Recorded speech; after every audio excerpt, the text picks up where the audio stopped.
enough, Alice would have answered among wealthy people at home. My father is English, and I bear an English name, although I never saw England. But here, in this lonely, primitive place, where everything is so marvellously cheap, I really don't see how ever so much more money would at all materially add to our comforts or even luxuries. My father was in the Austrian service and retired upon a pension and his patrimony, and purchased this feudal residence and the small estate on which it stands, a bargain. Nothing can be more picturesque or solitary. It stands on a slight eminence in a forest. The road, very old and narrow, passes in front of its drawbridge, never raised in my time, and its moat stocked with perch and sailed over by many swans, and floating on its surface white fleets of water lilies. Over all this, the Schloss shows its many-windowed front, its towers, and its Gothic chapel. The forest opens in an irregular and very picturesque glade before its gates, and at the right a steep Gothic bridge carries the road over a stream that winds in deep shadow through the wood. I have said that this is a very lonely place. Judge whether I say truth.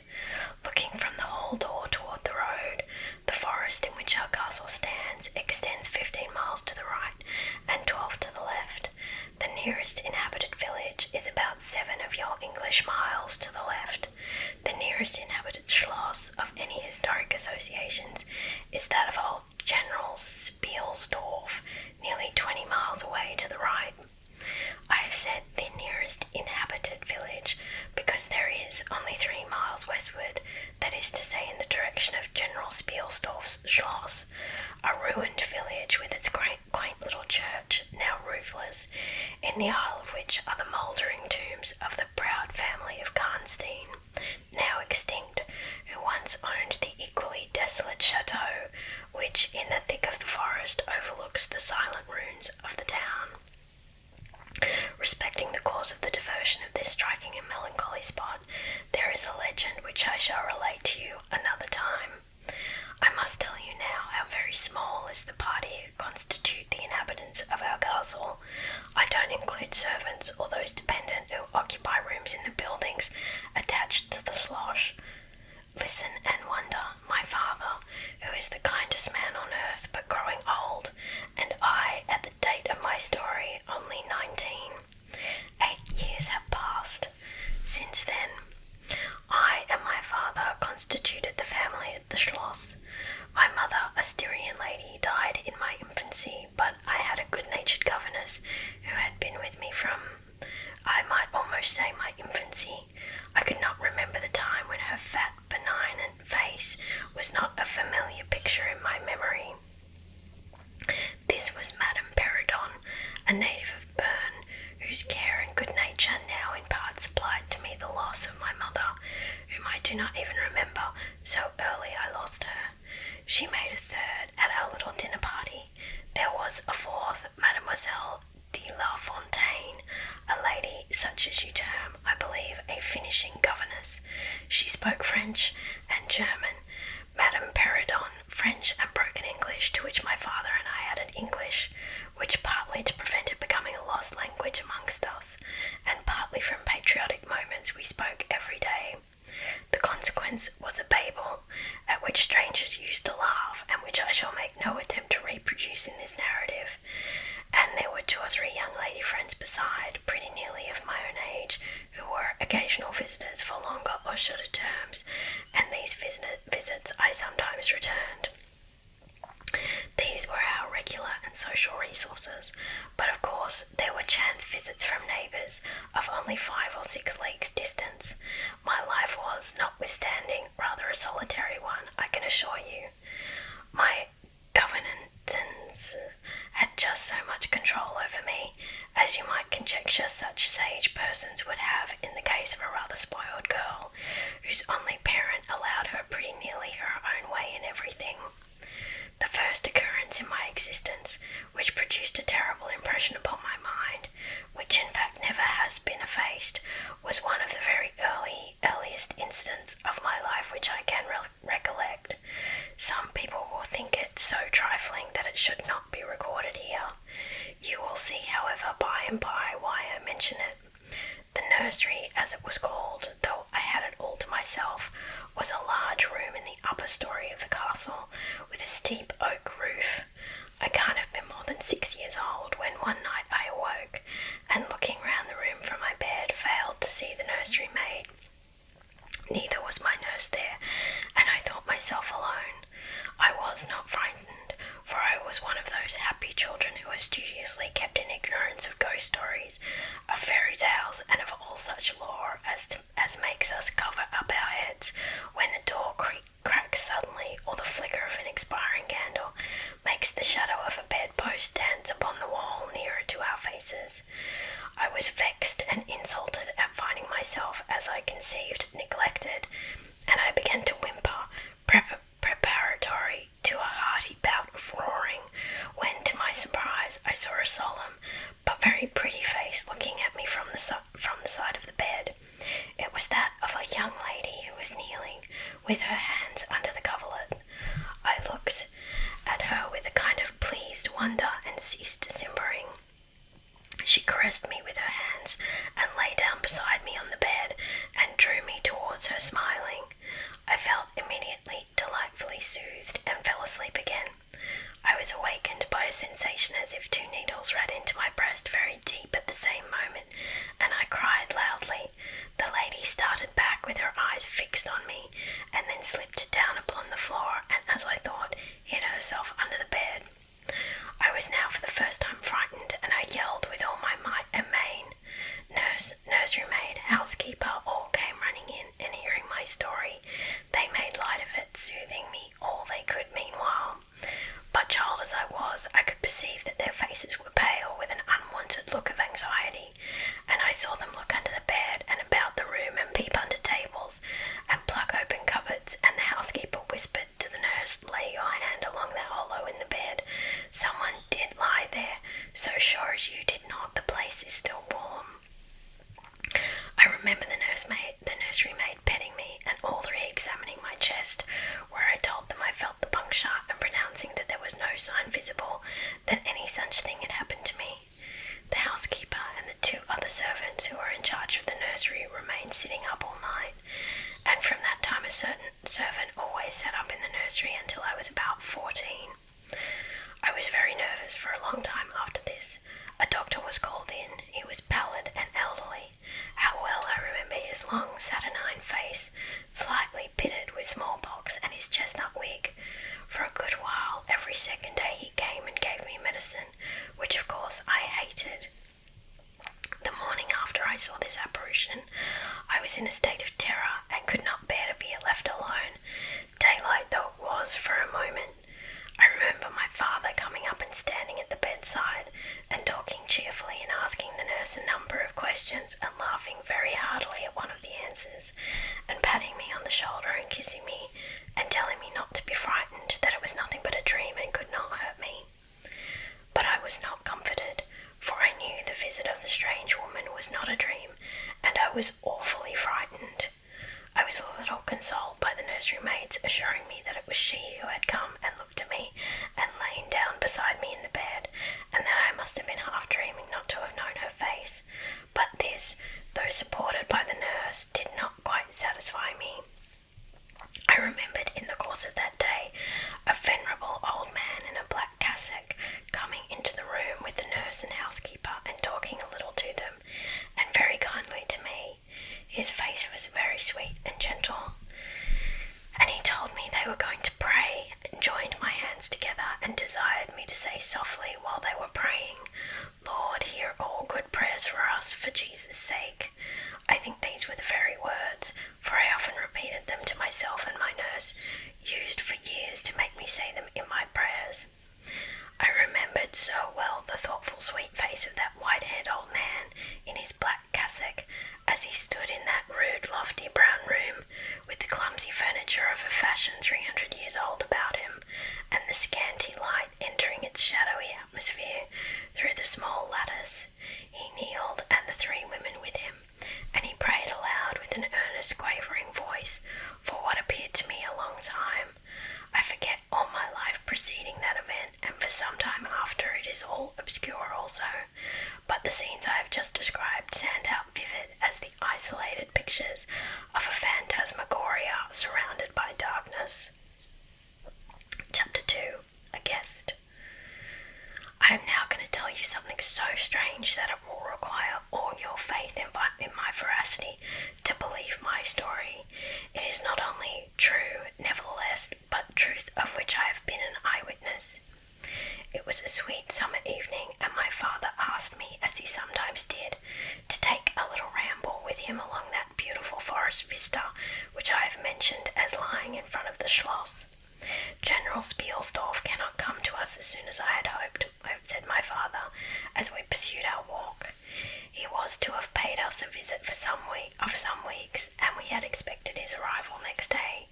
He was to have brought with him a young lady, his niece and ward, Mademoiselle Rheinfeldt, whom I had never seen, but whom I had heard described as a very charming girl, and in whose society I had promised myself many happy days. I was more disappointed than a young lady living in a town or a bustling neighbourhood can possibly imagine. This visit and the new acquaintance it promised had furnished my daydreams for many weeks. And how soon does he come? I asked. Not till autumn, not for 2 months, I dare say, he answered. And I am very glad now, dear, that you never knew Mademoiselle Rheinfeldt. And why? I asked, both mortified and curious. Because the poor young lady is dead, he replied. I quite forgot I had not told you, but you were not in the room when I received the General's letter this evening. I was very much shocked. General Spielsdorf had mentioned in his first letter 6 or 7 weeks before that she was not so well as he would wish her, but there was nothing to suggest the remotest suspicion of danger. Here is the General's letter, he said, handing it to me. I am afraid he is in great affliction. The letter appears to me to have been written very nearly in distraction. We sat down on a rude bench under a group of magnificent lime trees. The sun was setting with all its melancholy splendour behind the sylvan horizon, and the stream that flows beside our home and passes under the steep old bridge I have mentioned wound through many a group of noble trees, almost at our feet, reflecting in its current the fading crimson of the sky. General Spielsdorf's letter was so extraordinary, so vehement in it, and in some places so self-contradictory, that I read it twice over, the second time aloud to my father, and was still unable to account for it, except by supposing that grief had unsettled his mind. It said, I have lost my darling daughter, for as such I loved her. During the last days of dear Bertha's illness, I was not able to write to you. Before then, I had no idea of her danger. I have lost her, and now learn all too late. She died in the peace of innocence, and in the glorious hope of a blessed futurity. The fiend who betrayed our infatuated hospitality has done it all. I thought I was receiving into my house innocence, gaiety, a charming companion for my lost Bertha. Heavens, what a fool have I been! I thank God my child died without a suspicion of the cause of her sufferings. She is gone without so much as conjecturing the nature of her illness, and the accursed passion of the agent of all this misery. I devote my remaining days to tracking and extinguishing a monster. I am told I may hope to accomplish my righteous and merciful purpose.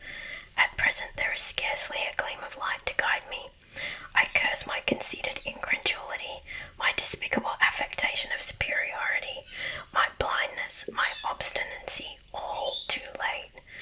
I cannot write or talk collectedly now. I am distracted. So soon as I shall have a little recovered, I mean to devote myself for a time to inquiry, which may possibly lead me as far as Vienna. Some time in the autumn, 2 months hence, or earlier if I live, I will see you. That is, if you permit me. I will then tell you all that I scarce dare put upon paper now. Farewell. Pray for me, dear friend. In these terms ended this strange letter. Though I had never seen Bertha Rheinfeldt, my eyes filled with tears at the sudden intelligence. I was startled as well as profoundly disappointed. The sun had now set, and it was twilight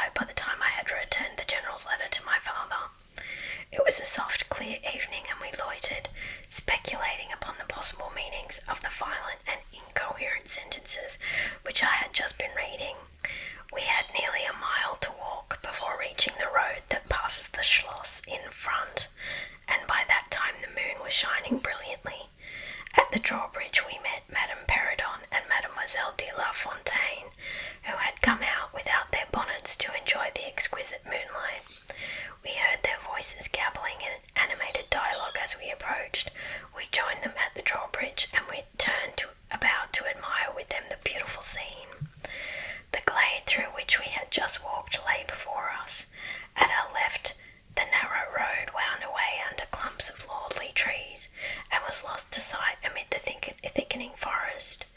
At the right, the same road crosses the steep and picturesque bridge, near which stands a ruined tower which once guarded that pass, and beyond the bridge an abrupt eminence rises, covered with trees and showing in the shadows some grey ivy-clustered rocks.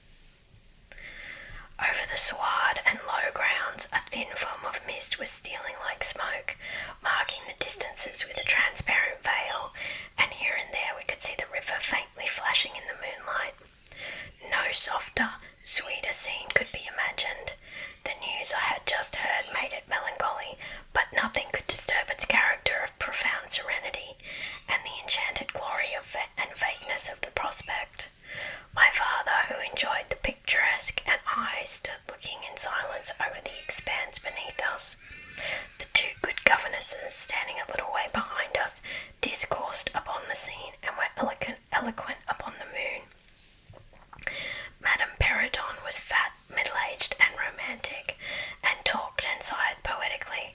Mademoiselle de la Fontaine, in right of her father, who was a German, assumed to be psychological, metaphysical, and something of a mystic, now declared that when the moon shone with a light so intense it was well known that it indicated a special spiritual activity. The effect of the full moon in such a state of brilliancy was manifold. It acted on dreams, it acted on lunacy, it acted on nervous people. It had marvellous physical influences connected with life. Mademoiselle related that her cousin, who was mate of a merchant ship, having taken a nap on deck on such a night, lying on his back, with his face full in the light on the moon, had awakened after a dream of an old woman clawing him by the cheek, with his features horribly drawn to one side, and his countenance had never quite recovered its equilibrium. The moon this night, she said, is full of idyllic and magnetic influence, and see when you look behind you at the front of the Schloss, how all its windows flash and twinkle with that silvery splendour, as if unseen hands had lighted up the rooms to receive fairy guests. There are indolent styles of the spirits in which, indisposed to talk ourselves, the talk of others is pleasant to our listless ears, and I gazed on, pleased with the tinkle of the ladies' conversation. I have got into one of my moping moods tonight, said my father, after a silence, and quoting Shakespeare, whom, by the way of keeping up our English, he used to read aloud. He said, "In truth, I know not why I am so sad. It wearies me. You say it wearies you, but how I got it, came by it. I forget the rest, but I feel as if some great misfortune were hanging over us. I suppose the poor General's afflicted letter has had something to do with it." At this moment the unwonted sound of carriage wheels and many hoofs upon the road arrested our attention. They seemed to be approaching from the high ground overlooking the bridge, and very soon the equipage emerged from that point. 2 horsemen first crossed the bridge, then came a carriage drawn by 4 horses, and 2 men rode behind. It seemed to be the travelling carriage of a person of rank, and we were all immediately absorbed in watching that very unusual spectacle. It became in a few moments greatly more interesting, and for just as the carriage had passed the summit of the steep bridge, one of the leaders, taking fright, communicated his panic to the rest, and after a plunge or two the whole team broke into a wild gallop together, and dashing between the horsemen who rode in front, came thundering along the road towards us with the speed of a hurricane. The excitement of the scene was made more painful by the clear, long-drawn screams of a female voice from the carriage window. We all advanced in curiosity and horror, me rather in silence, the rest with various ejaculations of terror. Our suspense did not last long. Just before you reach the castle drawbridge on the route they were coming, there stands by the roadside a magnificent lime tree. On the other stands an ancient stone cross, at sight of which the horses, now going at a pace that was perfectly frightful, swerved so as to bring the wheel over the projecting roots of the tree. I knew what was coming. I covered my eyes, unable to see it out, and turned my head away. At the same moment, I heard a cry from my lady friends who had gone on a little. Curiosity opened my eyes, and I saw a scene of utter confusion. 2 of the horses were on the ground. The carriage lay upon its side with 2 wheels in the air. The men were busy removing the traces, and a lady with a commanding air and figure had got out and stood with clasped hands, raising the handkerchief that was in them every now and then to her eyes. Through the carriage door was now lifted a young lady who appeared to be lifeless. My dear old father was already beside the elder lady with his hat in his hand, evidently tendering his aid and the resources of his schloss. The lady did not appear to hear him, or to have eyes for anything but the slender girl who was being placed against the slope of the bank. I approached. The young lady was apparently stunned, but she was certainly not dead. My father, who piqued himself on being something of a physician, had just had his fingers on her wrist, and assured the lady, who declared herself her mother, that her pulse, though faint and irregular, was undoubtedly still distinguishable. The lady clasped her hands and looked upwards, as if in a momentary transport of gratitude, but immediately she broke out again in that theatrical way which is, I believe, natural to some people. She was what is called a fine-looking woman for her time of life, and must have been handsome. She was tall but not thin, dressed in black velvet, and looked rather pale, but with a proud and commanding countenance, though now agitated strangely. Who was ever being so born to calamity? I heard her say with clasped hands as I came up. Here am I on a journey of life and death, in prosecuting which to lose an hour is possibly to lose all. My child will not have recovered sufficiently to resume her route, for who can say how long? I must leave her. I dare not delay. How far on, sir, can you tell, is the nearest village? I must leave her there, and shall not see my darling, or even hear of her till my return, 3 months hence. I plucked my father by the coat and whispered earnestly in his ear, "Oh, papa, pray ask her to let her stay with us. It would be so delightful. Do pray.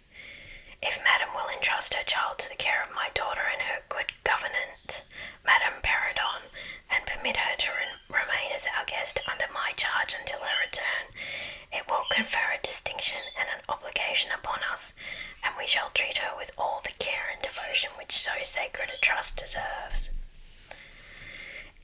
"I cannot do that, sir. It would be to task your kindness and chivalry too cruelly," said the lady distractedly. "It would, on the contrary, be to confer on us a very great kindness at the moment when we most need it. My daughter has just been disappointed by a cruel misfortune in a visit from which she had long anticipated a great deal of happiness. If you confide this young lady to our care, it will be her best consolation. The nearest village on your route is distant, and affords no such inn as you could think of placing your daughter at. You cannot allow her to continue her journey for any considerable distance without danger. If, as you say, you cannot suspend your journey, you must part with her tonight, and nowhere could you do so with more honest assurances of care and tenderness than here." There was something in this lady's air and appearance so distinguished and even imposing, and in her manner so engaging, as to impress one, quite apart from the dignity of her equipage, with a conviction that she was a person of consequence. By this time the carriage was replaced in its upright position, and the horses quite tractable in the traces again. The lady threw on her daughter a glance which I fancied was not quite so affectionate as one might have anticipated from the beginning of the scene. Then she beckoned slightly to my father, and withdrew 2 or 3 steps, with him out of hearing, and talked to him with a fixed and stern countenance, not at all like that with which she the two spoken. I was filled with wonder that my father did not seem to perceive the change, and also unspeakably curious to learn what it could be that she was speaking, almost in his ear, with so much earnestness and rapidity. 2 or 3 minutes at most, I think she remained thus employed. Then she turned, and a few steps brought her to where her daughter lay, supported by Madame Perrodon.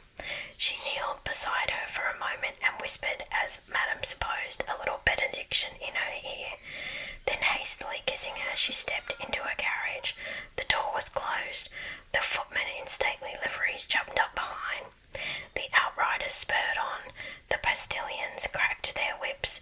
The horses plunged and broke suddenly into a furious canter that threatened soon again to become a gallop, and the carriage whirled away, followed at the same rapid pace by the 2 horsemen in the rear.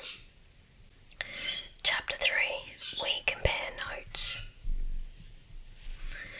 We followed the cortege with our eyes until it was swiftly lost to sight in the misty wood, and the very sound of the hoofs and the wheels died away in the silent night air. Nothing remained to assure us that the adventure had not been an illusion of a moment, but the young lady, who just at that moment opened her eyes. I could not see, for her face was turned from me, but she raised her head, evidently looking about her, and heard a very sweet voice ask complainingly, "Where is Mamma?" Our good Madame Perrodon answered tenderly and added some comfortable assurances. I then heard her ask, "Where am I? What is this place?" And after that she said, "I don't see the carriage. And Matska, where is she?" Madame answered all her questions in so far as she understood them, and gradually the young lady remembered how the misadventure came about, and was glad to hear that no one in or in attendance on the carriage was hurt, and on learning that her mamma had left her here till her return in about 3 months, she wept. I was going to add my consolations to those of Madame Perrodon when Mademoiselle de la Fontaine placed her hand upon my arm, saying, "Don't approach. One at a time is as much as she can at present converse with. A very little excitement would possibly overpower her now. As soon as she is comfortably in bed, I thought, I will run up to her room and see her."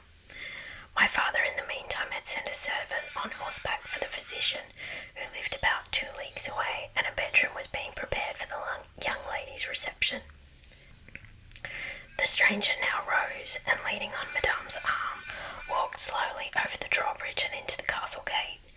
In the hall, servants waited to receive her, and she was conducted forthwith to her room, the room we usually sat in, as our drawing-room is long, having 4 windows that looked over the moat and drawbridge upon the forest scene I have just described. It is furnished in old carved oak, with large carved cabinets, and the chairs are cushioned with crimson Utrecht velvet. The walls are covered with tapestry, and surrounded with great gold frames, the figures being as large as life, in ancient and very curious costume, and the subjects represented are hunting, hawking, and generally festive. It is not too stately to be extremely comfortable, and here we had our tea.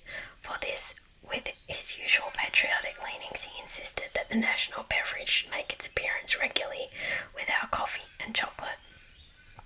We sat here this night, and with the candles lighted, were talking over the adventure of the evening. Madame Perrodon and Mademoiselle de la Fontaine were both of our party. The young stranger had hardly laid down in her bed when she sank into a deep sleep, and those ladies had left her in the care of a servant. "How do you like our guest?" I asked as soon as Madame entered. "Tell me about her." "I like her extremely," answered Madame. "She is, I almost think, the prettiest creature I ever saw, about your age, and so gentle and nice." "She is absolutely beautiful," threw in Mademoiselle, who had peeped for a moment into the stranger's room. "And such a sweet voice," added Madame Perrodon.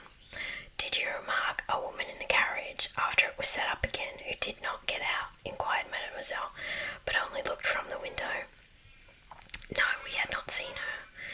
Then she described a hideous black woman with a sort of coloured turban on her head, who was gazing all the time from the carriage window, nodding and grinning derisively toward the ladies, with gleaming eyes and large white eyeballs, and her teeth set as if in fury. "Did you the servants were?" asked Madame. "Yes," said my father, who had just come in. "Ugly, hang-dog-looking fellows as ever I beheld in my life. I hope they mayn't rob the poor lady in the forest. They are clever rogues, however, they got everything to rights in a minute." "I dare say they are worn out with too long travelling," said Madame. "Besides looking wicked, their faces were so strangely lean and dark and sullen. I am very curious, I own, but I dare say the young lady will tell you all about it tomorrow, if she is sufficiently recovered." "I don't think she will," said my father with a mysterious smile and a little nod of his head, as if he knew more about it than he cared to tell us. This made us all the more inquisitive as to what had passed between him and the lady in the black velvet in the brief but earnest interview that had immediately preceded her departure. We were scarcely alone when I entreated him to tell me. He did not need much pressing. "There is no particular reason why I should not tell you. She expressed a reluctance to trouble us with the care of her daughter, saying she was in delicate health and nervous, but not subject to any kind of seizure. She volunteered that, nor to any illusion, being in fact perfectly sane." "How very odd to say all that," I interpolated. "It was so unnecessary." "At all events it was said," he laughed, "and as you wish to know all the past, which was indeed very little, I tell you. She then said, 'I am making a long journey of vital importance.' She emphasized the word, rapid and secret. I shall return for my child in 3 months. In the meantime she will be silent as to who we are, whence we come, and whither we are travelling. That is all she said. She spoke very pure French. When she said the word secret, she paused for a few seconds, looking sternly, her eyes fixed on mine. I fancy she makes a great point of that. You saw how quickly she was gone. I hope I have not done a very foolish thing in taking charge of the young lady." For my part, I was delighted. I was longing to see and talk to her, and only waiting till the doctor should give me leave. You who would live in towns can have no idea how great an event the introduction of a new friend is, in such a solitude as surrounded us. The doctor did not arrive till nearly 1 o'clock, but I could no more have gone to my bed and slept than I could have overtaken on foot the carriage in which the princess in black velvet had driven away. When the physician came down to the drawing-room, it was to report very favourably upon his patient. She was now sitting up, her pulse quite regular, apparently perfectly well. She had sustained no injury, and the little shock to her nerves had passed away quite harmlessly. There could be no harm, certainly, in my seeing her, if we both wished it, and with this permission I sent forthwith to know whether she would allow me to visit her for a few minutes in her room. The servant returned immediately to say that she desired nothing more. You may be sure I was not long in availing myself of this permission. Our visitor lay in one of the handsomest rooms in the Schloss. It was perhaps a little stately. There was a sombre piece of tapestry opposite the foot of the bed, representing Cleopatra with the asps to her bosom, and the other solemn classic scenes were displayed a little faded upon the other walls. But there was gold carving and rich and varied colour enough in the other decorations of the room to more than redeem the gloom of the old tapestry. There were candles at the bedside. She was sitting up, her slender pretty figure enveloped in the soft silk dressing gown, embroidered with flowers and lined with thick quilted silk, which her mother had thrown over her feet as she lay upon the ground. What was it that, as I reached the bedside and had just begun my little greeting, struck me dumb in a moment and made me recoil a step or two from behind her? I will tell you. I saw the very face which had visited me in my childhood at night, which remained so fixed in my memory, and on which I had for so many years so often ruminated with horror, when no one suspected of what I was thinking. It was pretty, even beautiful, and when I first beheld it wore the same melancholy expression, but this almost instantly lighted into a strange fixed smile of recognition. There was a silence of fully a minute, and then at length she spoke. I could not. How wonderful, she explained. 12 years ago I saw your face in a dream, and it has haunted me ever since. Wonderful indeed, I repeated, overcoming with an effort the horror that had for a time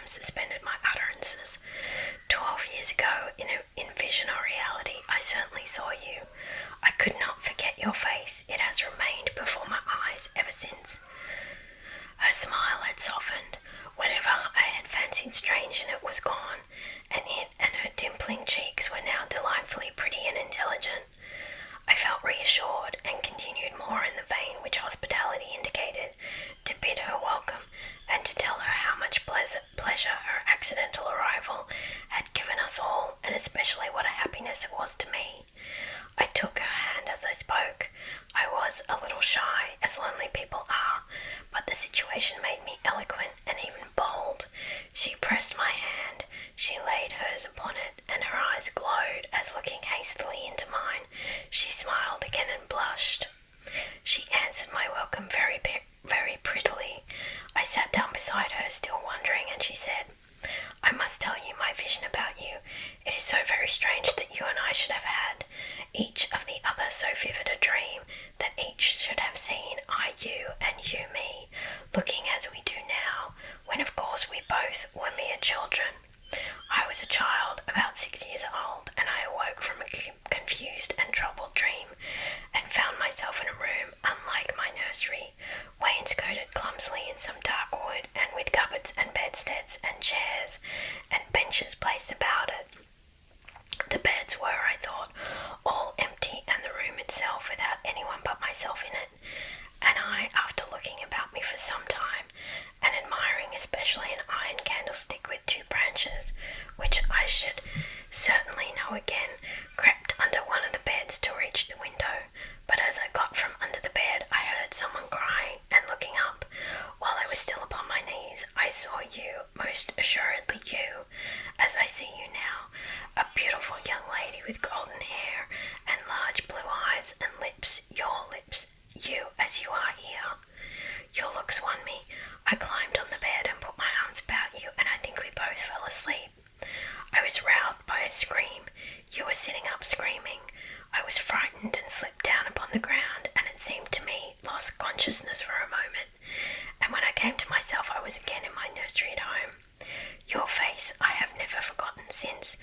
I could not be misled by mere resemblance. You are the lady whom I saw then. It was now my turn to relate my corresponding vision, which I did to the undisguised wonder of my new acquaintance. I don't know which should be most afraid of the other, she said again, smiling. If you are less pretty, I think I should be very much afraid of you, but being as you are, and you and I both so young, I feel only that I have made your acquaintance 12 years ago, and have already a right to your intimacy. At all events, it does seem as if we were destined from our earliest childhood to be friends. I wonder whether you feel as strangely drawn to me as I do to you. I have never had a friend. Shall I find one now? She sighed, and her fine dark eyes gazed passionately on me. Now the truth is, I felt rather unaccountably towards the beautiful stranger. I did feel, as she said, drawn towards her, but there was also something of repulsion. In this ambiguous feeling, however, the sense of attraction immensely prevailed. She interested and won me. She was so beautiful and so indescribably engaging.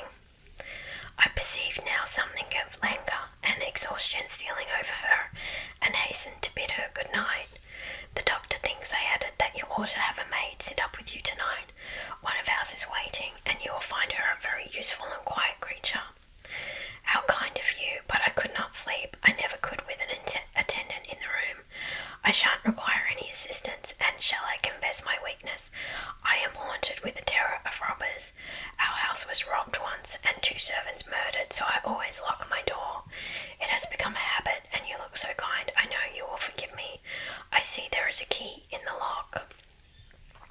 She held me close in her pretty arms for a moment and whispered in my ear, "Good night, darling. It is very hard to part with you, but good night. Tomorrow, but not early. I shall see you again." She sank back on the pillow with a sigh, and her fine eyes followed me with a fond and melancholy gaze, and she murmured again, "Good night, dear friend." Young people like, and even love, on impulse. I was flattered by the evident, though as yet undeserved fondness she showed me. I liked the confidence with which she at once received me. She was determined that we should be very near friends. Next day came, and we met again. I was delighted with looks lost nothing in daylight. She was certainly the most beautiful creature I had ever seen, and the unpleasant remembrance of the face presented in my early dream had lost the effect of the first unexpected recognition. She confessed that she had experienced a similar shock on seeing me, and precisely the same fate antipathy that had mingled with my admiration of her. We now laughed together over our momentary horrors. Chapter 4. Her Habits, a Saunter. I told you that I was charmed with her in most particulars. There was some that did not please me so well. She was above the middle height of women. I shall begin by describing her. She was slender and wonderfully graceful, except that her movements were languid, very languid indeed. There was nothing in her appearance to indicate an invalid.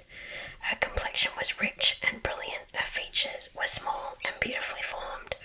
Her eyes large, dark, and lustrous. Her hair was quite wonderful. I never saw hair so magnificently thick and long when it was down about her shoulders. I have often placed my hands under it and laughed with wonder at its weight. It was exquisitely fine and soft, and in colour a rich, very dark brown with something of gold. I loved to let it down, tumbling with its own weight as in her room she lay back in her chair, talking in her sweet, low voice. I used to fold and braid it, and spread it out and play with it. Heavens, if I had but known all! I said there were particulars which did not please me. I have told you that her confidence won me the first night I saw her, but I found that she exercised with respect to herself, her mother, her history, everything in fact connected with her life, plans and people, an ever-wakeful reserve. I dare say I was unreasonable, perhaps I was wrong. I dare say I ought to have respected the solemn injunction laid upon my father by the stately lady in black velvet. But curiosity is a restless and unscrupulous passion, and no one girl can endure with patience that hers should be baffled by another. What harm could it do anyone to tell me what I so ardently desired to know? Had she no trust in my good sense or honour? Why would she not believe me when I assured her so solemnly that I would not divulge one syllable of what she told me to any mortal breathing? There was a coldness, it seemed to me, beyond her years, in her smiling, melancholy, persistent refusal to afford me the least ray of light. I cannot say we quarrelled upon this point, for she would not quarrel upon any. It was, of course, very unfair of me to press her, very ill-bred, but I really could not help it, and I might just as well have let it alone. What she did tell me amounted, in my own unconscionable estimation, to nothing. It was all summed up in 3 very vague disclosures. First, her name was Carmilla. Second, her family was very ancient and noble. Third, her home lay in the direction of the west.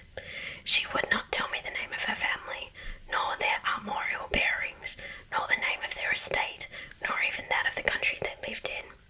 You are not to suppose that I worried her incessantly on these subjects. I watched opportunity, and rather insinuated than urged my inquiries. Once or twice indeed I did attack her more directly, but no matter what my tactics, utter failure was invariably the result. Reproaches and caresses were all lost upon her, but I must add this, that her evasion was conducted with so pretty a melancholy and deprecation, with so many and even passionate declarations of her liking for me, and trust in my honour, and with so many promises that I should at last know all, that I could not find it in my heart long to be offended with her. She used to place her pretty arms about my neck, draw me to her, and laying her cheek to mine, murmur with her lips near my ear, "Dearest, your little heart is wounded. Think me not cruel, because I obey the irresistible law of my strength and weakness. If your dear heart is wounded, my wild heart bleeds with yours. In the rapture of my enormous humiliation, I live in your warm life, and you shall die sweetly, die into mine. I cannot help it, as I draw near to you, you in your turn will draw near to others, and learn the rapture of that cruel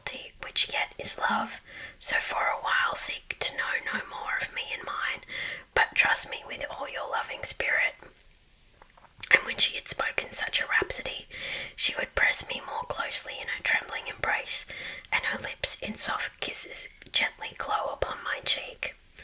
Her agitations and her language were unintelligible to me. From these foolish embraces, which were not a very frequent occurrence, I must allow I used to wish to extricate myself, but my energy seemed to fail me. Her murmured words sounded like a lullaby in my ear and soothed my resistance into a trance, from which I only seemed to recover myself when she withdrew her arms. In these mysterious moods, I did not like her.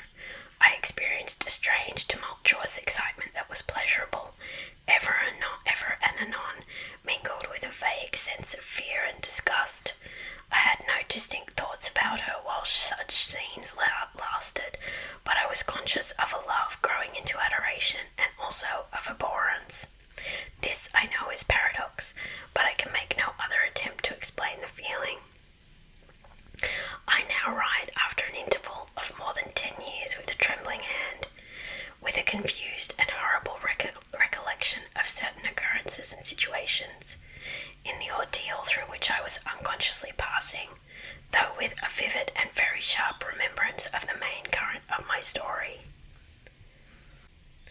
But I suspect in all lives there are certain emotional scenes, those in which our passions have been most wildly and terribly roused, that are of all others the most vaguely and dimly remembered. Sometimes, after an hour of apathy, my strange and beautiful companion would take my hand and hold it with a fond pressure, renewed again and again, blushing softly, gazing at my face with languid and burning eyes, and breathing so fast that her dress rose and fell with the tumultuous respiration. It was like the ardour of a lover. It embarrassed me.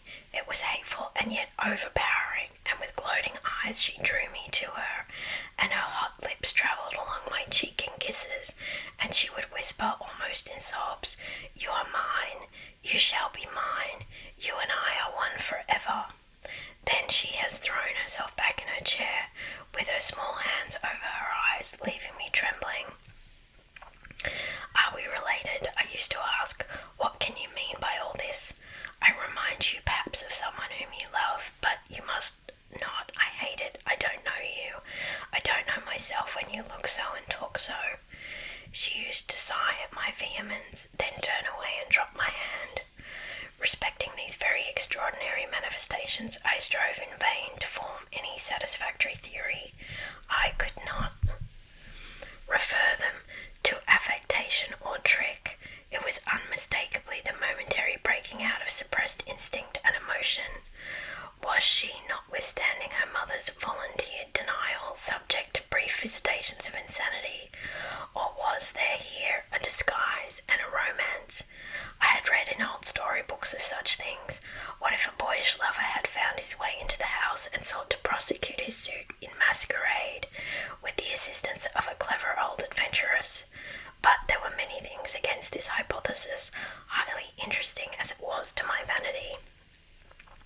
I could boast of no little attentions, such as masculine gallantry delights to offer. Between these passionate moments there were long intervals of commonplace, of gaiety, of brooding melancholy, during which, except that I detected her eyes were so full of melancholy fire following me, at times I might have been as nothing to her. Except in these brief periods of mysterious excitement, her ways were girlish, and there was always a languor about her, quite incompatible with the masculine system in a state of health. In some respects her habits were odd, perhaps not so singular in the opinion of a town lady like you, as they appeared to us rustic people. She used to come down very late, generally not till 1 o'clock. She would then take a cup of chocolate, but eat nothing. We then went out for a walk, which was a mere saunter, and she seemed almost immediately exhausted, and either returned to the Schloss, or sat on one of the benches that were placed here and there among the trees. This was a bodily languor, in which her mind did not sympathize. She was always an animated talker and very intelligent. She sometimes alluded for a moment to her own home, or mentioned an adventure or situation, or an early recollection, which indicated a people of strange manners and described customs of which we knew nothing. I gathered from these chance hints that our native country was much more remote than I had at first fancied. As we sat thus one afternoon under the trees, a funeral passed us by. It was that of a pretty young girl, whom I had often seen, the daughter of one of the rangers of the forest. The poor man was walking behind the coffin of his darling. She was his only child, and he looked quite heartbroken. Peasants walking two and two came behind. They were singing a funeral hymn. I rose to mark my respect as they passed and join in the hymn they were sweetly singing. My companion shook me a little roughly, and I turned surprised. She said brusquely, "Don't you perceive how discordant that is?" "I think it is very sweet, on the contrary," I answered, vexed at the interruption, and very uncomfortable, lest the people who composed the little procession should observe and resent what was passing. I resumed, therefore, instantly, and it was again interrupted. "You pierce my ears," said Carmilla, almost angrily, and stopping her ears with her tiny fingers. "Besides, how can you tell that your religion and mine are the same? Your forms wound me, and I hate funerals. What a fuss! Why, you must die. Everyone must die, and all are happier when they do. Come home. My father has gone on with the clergyman to the churchyard. I thought you knew she was to be buried today." "She? I don't trouble my head about peasants. I don't know who she is," answered Carmilla with a flash from her fine eyes. "She is the poor girl who fancied she saw a ghost a fortnight ago, and has been dying ever since till yesterday, when she expired. Tell me nothing about ghosts. I shan't sleep tonight if you do. I hope there is no plague or fever coming. All this looks very like it," I continued. "The swineherd's young wife died only a week ago, and she thought something seized her by the throat as she lay in her bed and nearly strangled her. Papa says such horrible fancies do accompany some forms of fever.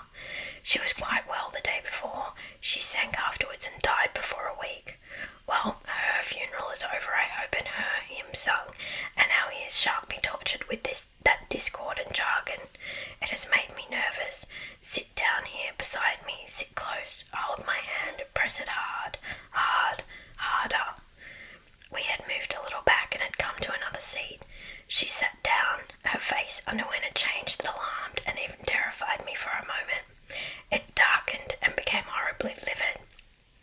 Her teeth and hands were clenched, and she frowned and compressed her lips, while she stared down upon the ground at her feet, and trembled all over with a continued shudder as irrepressible as ague. All her energy seemed strained to suppress a fit, with which she was then breathlessly tugging, and at length a low, convulsive cry of suffering broke from her, and gradually the hysteria subsided. "There, that comes of strangling people with hymns," she said at last. Hold me still. It is passing away." And so gradually it did, and perhaps to dissipate the sombre impression which the spectacle had left upon me, she became unusually animated and chatty, and so we got home. This was the first time I had seen her exhibit any definable symptoms of that delicacy of health which her mother had spoken of. It was the first time also I had seen her exhibit anything like temper. Both passed away like a summer cloud, and never but once afterward did I witness on her part a momentary sign of anger. I will tell you how it happened. She and I were looking out of one of the long drawing-room windows, when there entered the courtyard over the drawbridge a figure of a wanderer whom I knew very well. He used to visit the Schloss generally twice a year.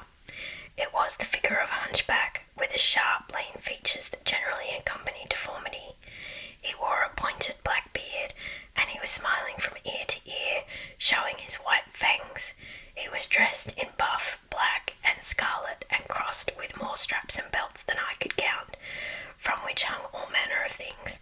Behind he carried a magic lantern and 2 boxes which I well knew, in one of which was a salamander, and in the other a mandrake. These monsters used to make my father laugh. They were compounded of parts of monkeys, parrots, squirrels, fish, and hedgehogs, dried and stitched together with great neatness and startling effect.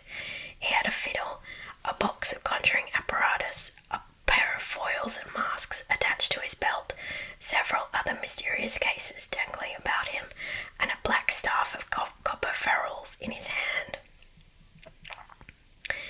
His companion was a rough spare dog that followed at his heels, but stopped short suspiciously at the drawbridge, and in a little while began to howl dismally. In the meantime, the mountebank, standing in the midst of the courtyard, raised his grotesque hat and made us a very ceremonious bow, paying his compliments very volubly in execrable French and German not much better. Then, disengaging his fiddle, he began to scrape a lively air, to which he sang with a merry discord, dancing with ludicrous airs and activity that made me laugh in spite of the dog's howling.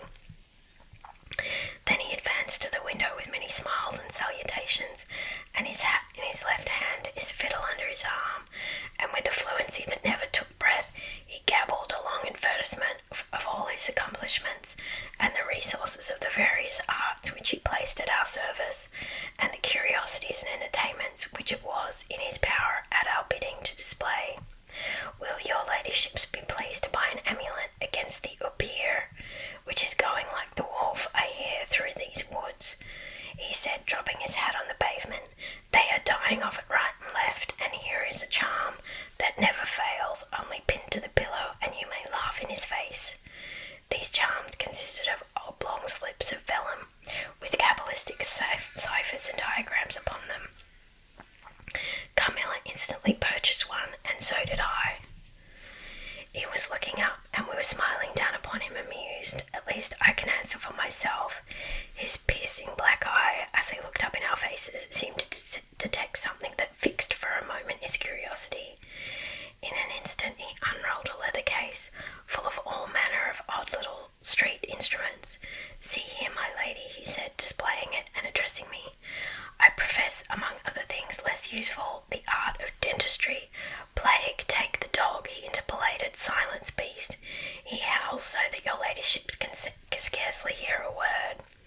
Your noble friend, the young lady at your right, has the sharpest tooth, long, thin, pointed like an awl, like a needle, ha! With my sharp and long sight, as I look up, I have seen it distinctly. Now if it happens to hurt the young lady, and I think it must, here am I, here are my file, my punch, my nippers. I will make it round and blunt, if her ladyship pleases. No longer the tooth of a fish, but of a beautiful young lady as she is. Hey, is the young lady displeased? Have I been too bold? Have I offended her?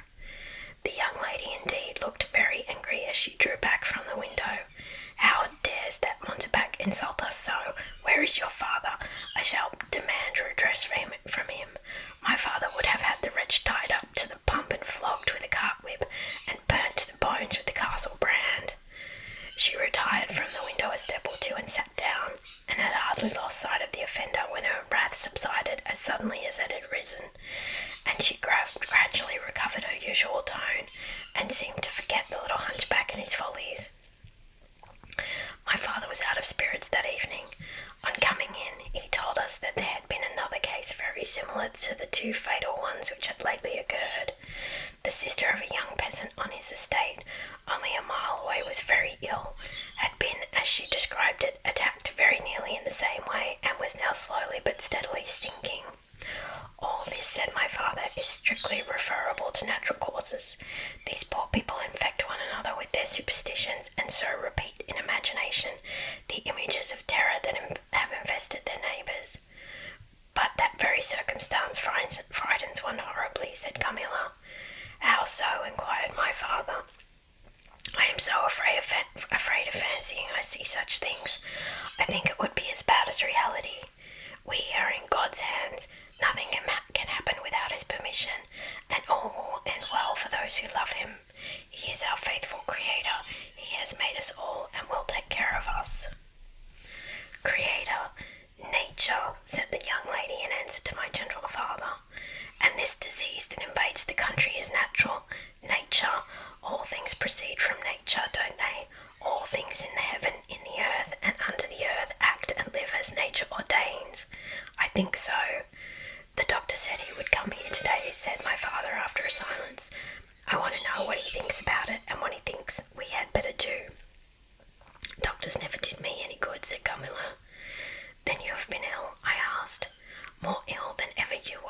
answered. Long ago. Yes, a long time ago, I suffered from this very illness, but I forgot all about my pain and weakness, and they were not so bad as I suffered in other diseases. You were very young then. I dare say, let us talk no more of it. You would not wound a friend. She looked languidly in my eyes and passed her arm round my waist lovingly and led me out of the room. My father was busy over some papers near the window. Why does your papa like to frighten us? Said the pretty girl with a sigh and a little shudder. He doesn't, dear Carmilla. It is the very furthest thing from his mind. Are you afraid, dearest? I should be very much if I fancied there was any real danger of my being attacked as these poor people were. You are afraid to die? Yes, everyone is. But to die as lovers may, to die together so that they may live together. Girls are caterpillars while they live in the world, but to be finally butterflies when the summer comes. But in the meantime there are grubs and larvae, don't you see? Each with their peculiar propensities, necessities and structure. So says Monsieur Buffon in his big book in the next room. Later in the day the doctor came and was closeted with Papa for some time. He was a skilful man of 60 and upwards. He wore powder and shaved his pale face as smooth as a pumpkin. He and Papa emerged from the room together, and I heard Papa laugh and say as they came out, "Well, I do wonder at a wise man like you. What do you say to hippogriffs and dragons?" The doctor was smiling and made answer, shaking his head. "Nevertheless, life and death are mysterious states, and we know little of the resources of either." And so they walked on, and I heard no more. I did not then know what the doctor had been broaching, but I think I guess it now. Chapter 5. A Wonderful Likeness. This evening there arrived from Gratz the grave, dark-faced son of the picture cleaner, with a horse and cart laden with 2 large packing cases, having many pictures in each. It was a journey of 10 leagues, and whenever a messenger arrived at the Schloss from our little capital of Gratz, we used to crowd about him in the hall to hear the news. This arrival created in our secluded quarters quite a sensation. The cases remained in the hall, and the messenger was taken charge of by the servants till he had eaten his supper. Then, with assistants armed with hammer, ripping, chisel and turnscrew, he met us in the hall where we had assembled to witness the unpacking of the cases. Carmilla sat looking listlessly on, while one after the other of old pictures, nearly all portraits which had undergone the process of renovation, were brought to life. My mother was of an old Hungarian family, and most of these pictures which were about to be restored to their places had come to us through her. My father had a list in his hand from which he read, as the artist rummaged out the corresponding numbers. I don't know that the pictures were very good, but they were undoubtedly very old, and some of them very curious also. They had for the most part the merit of being now seen by me, I may say, for the first time, for the smoke and dust of time had all but obliterated them. "There is a picture that I have not seen yet," said my father. "In one corner at the top of it is the name, as well as I could read, Marcia Karnstein, and the date 1698, and I am curious to see how it has turned out." I remembered it. It was a small picture about 1.5 feet high and nearly square, without a frame, but it was so blackened by age that I could not make it out. The artist now produced it with evident pride. It was quite beautiful. It was startling. It seemed to live. It was the effigy of Carmilla. "Carmilla, dear, here is an absolute miracle. Here you are, living, smiling, ready to speak in this picture. Isn't it beautiful, Papa? And see, even the little mole on her throat." My father laughed and said, "Certainly it is a wonderful likeness," but he looked away and, to my surprise, seemed but little struck by it, and went on talking to the picture cleaner, who was also something of an artist, and discoursed with intelligence about the portraits or other works which his art had just brought into light and colour, while I was more and more lost in wonder the more I looked at the picture. Will you let me hang this picture in my room, Papa?" I asked. "Certainly, dear," said he, smiling. "I'm very glad you think it so like. It must be prettier even than I thought it, if it is. The young lady did not acknowledge this pretty speech, did not seem to hear it. She was leaning back in her seat, her fine eyes under their long lashes gazing on me in contemplation, and she smiled in a kind of rapture. And now you can read quite plainly the name that is written in the corner.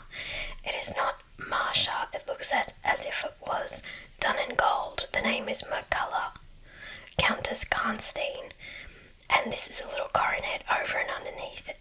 AD 1698. I am descended from the Karnsteins. That is, Mama was. Ah, said the lady languidly. So am I. I think a very long descent, very ancient. Are there any Karnsteins living now? None who bear the name, I believe. The family were ruined, I believe, in some civil wars long ago, but the ruins of the castle are only about 3 miles away. How interesting, she said languidly, but see what beautiful moonlight. She glanced through the hall door, which stood a little open. Suppose you take a little ramble round the court and look down at the road and river. It is so like the night you came to us, I said. She sighed, smiling. She rose, and each with her arm about the other's waist, we walked out upon the pavement. In silence, slowly we walked down to the drawbridge where the beautiful landscape opened before us. And so you were thinking of the night I came here, she almost whispered. Are you glad I came? Delighted, dear Carmilla, I answered. And you asked for the picture you think like me to hang in your room, she murmured with a sigh, as she drew her arm closer about my waist and let her pretty head sink upon my shoulder. How romantic you are, Carmilla, I said. Whenever you tell me your story, I will be made up chiefly of some one great romance. She kissed me silently. I am sure, Carmilla, you have been in love, that there is at this moment an affair of the heart going on. I have been in love with no one, and never shall, she whispered, unless it should be with you. How beautiful she looked in the moonlight. Shy and strange was the look with which she quickly hid her face in my neck and hair, with tumultuous sighs that seemed almost to sob, and pressed in mine a hand that trembled. Her soft cheek was glowing against mine. Darling, darling, she murmured, I live in you, and you would die for me. I love you so. I started from her. She was gazing on me with eyes from which all fire, all meaning had flown, and a face colourless and apathetic. Is there a chill in the air, dear? She said drowsily. I almost shiver. Have I been dreaming? Let us come in. Come in. You look ill, Carmilla, a little faint. You certainly must take some wine, I said. Yes, I will. I'm better now. I shall be quite well in a few minutes. Yes, do give me a little wine, answered Carmilla. As we approached the door, let us look again for a moment. It is the last time perhaps I shall see the moonlight with you. How do you feel now, dear Carmilla? Are you really better? I asked. I was beginning to take alarm, lest she should have been stricken with the strange epidemic that they said had invaded the country about us. Papa would be grieved beyond measure, I added, if he thought you were ever so little ill, without immediately letting us know. We have a very skilful doctor near this, the physician who was with Papa today. I'm sure he is. I know how kind you all are, but, dear child, I am quite well again. There is nothing ever wrong with me but a little weakness. People say I am languid. I am incapable of exertion. I can scarcely walk as far as a child of 3 years old, and every now and then the little strength I have falters, and I become as you have just seen me. But after all, I am very easily set up again. In a moment I am perfectly myself. See how I have recovered. So indeed she had, and she and I talked a great deal, and very animated she was, and the remainder of that evening passed without any recurrence of what I called her infatuations. I mean her crazy talk and looks, which embarrassed and even frightened me. But there occurred that night an event which gave my thoughts quite a new turn, and seemed to startle even Carmilla's languid nature into momentary energy. Chapter 6. A Very Strange Agony. When we got into the drawing room and had sat down to our coffee and chocolate, although Carmilla did not take any, she seemed quite herself again, and Madame and Mademoiselle de la Fontaine joined us and made a little card party, in the course of which Papa came in for what he called called his dish of tea. When the game was over, he sat down beside Carmilla on the sofa and asked her, a little anxiously, whether she had heard from her mother since her arrival. She answered no. He then asked whether she knew where a letter would reach her at present. I cannot tell, she answered ambiguously, but I have been thinking of leaving you. You have been already too hospitable and too kind to me. I have given you an infinity of trouble, and I should wish to take a carriage tomorrow and post in pursuit of her. I know where I shall ultimately find her, although I dare not yet tell you. But you must not dream of any such thing, exclaimed my father, to my great relief. We can't afford to lose you so, and I won't consent to your leaving us, except under the care of your mother, who was so good as to consent to your remaining with us till she should herself return. I should be quite happy if I knew that you heard from her, but this evening the accounts of the progress of the mysterious disease that has invaded our neighbourhood grow even more alarming, and my beautiful guest, I do feel the responsibility, unaided by advice from your mother, very much, but I shall do my best, and one thing is certain, that you must not think of leaving us without a distinct direction to that effect. We should suffer too much in parting from you to consent to it so easily. Thank you, sir, 1,000 times for your hospitality, she answered, smiling bashfully. You have all been too kind to me. I have seldom been so happy in all my life before as in your beautiful chateau, under your care, and in the society of your dear daughter. So he gallantly, in his old-fashioned way, kissed her hand, smiling and pleased at her little speech. I accompanied Carmilla as usual to her room, and sat and chatted with her while she was preparing for bed. Do you think, I said at length, that you will ever confide fully in me? She turned round smiling, but made no answer, only continued to smile on me.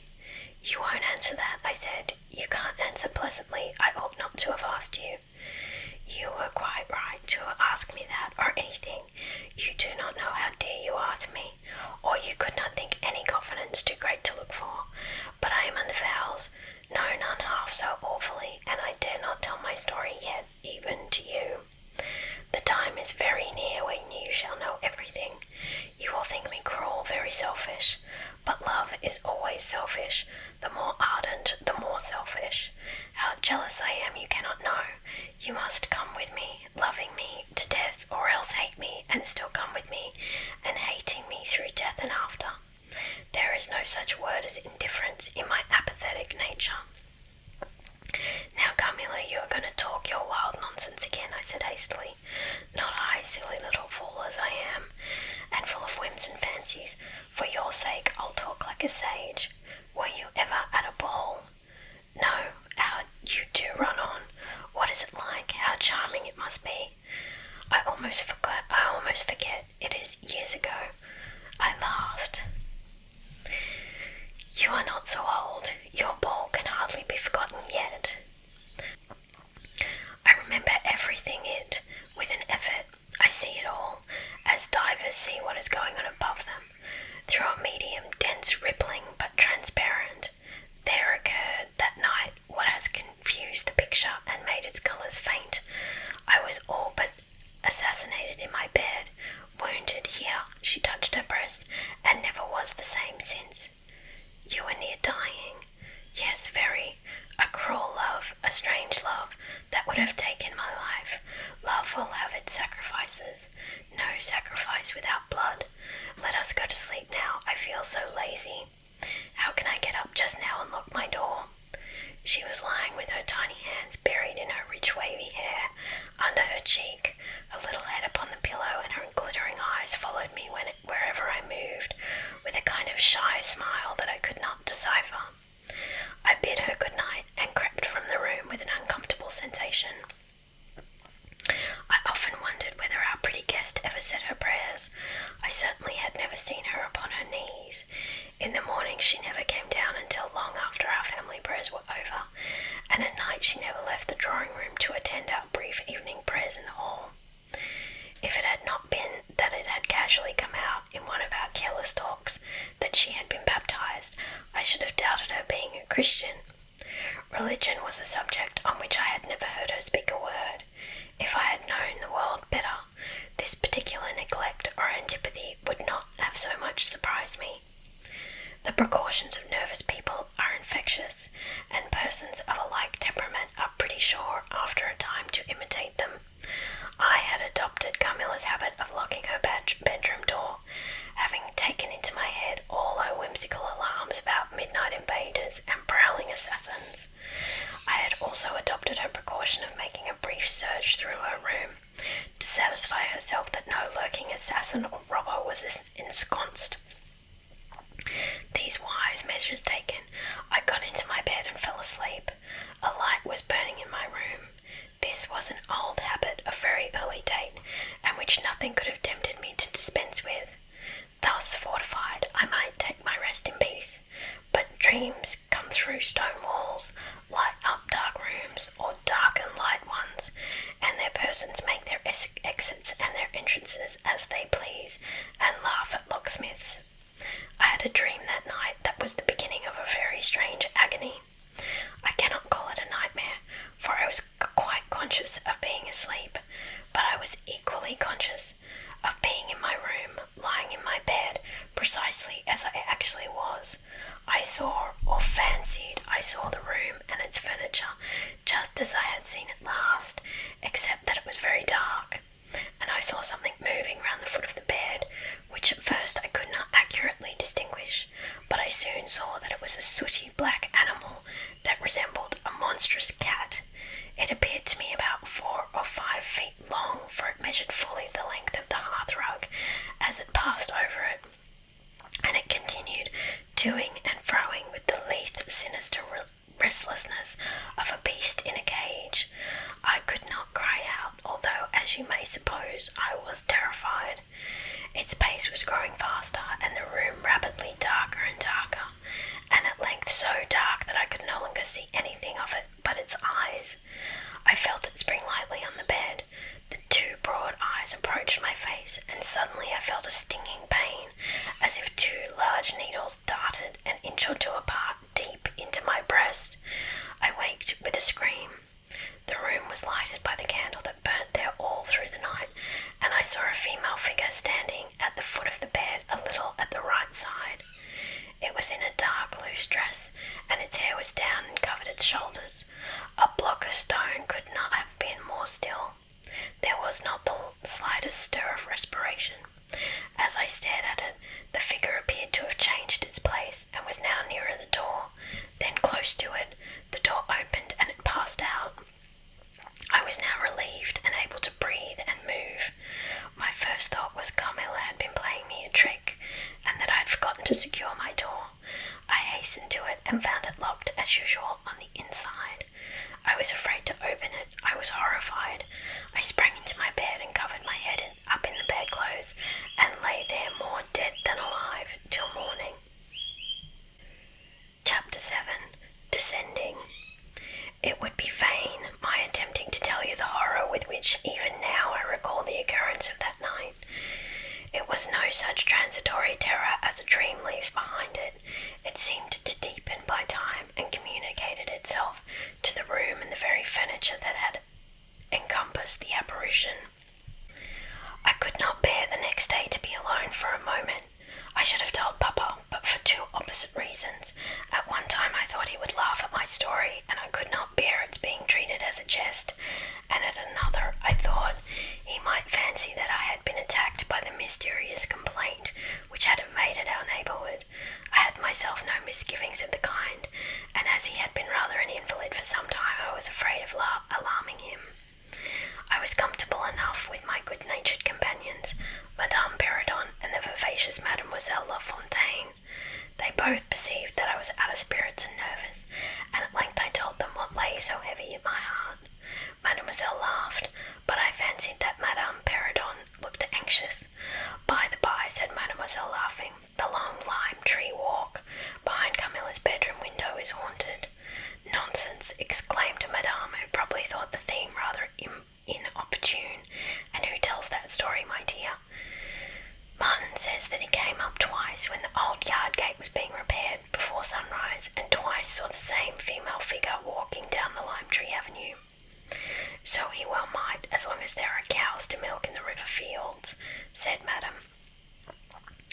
I dare say, but Martin chooses to be frightened, and never did I see four more frightened. You must not say a word about it to Carmilla, because she can see down that walk from her room window, I interposed, and she is, if possible, a greater coward than I.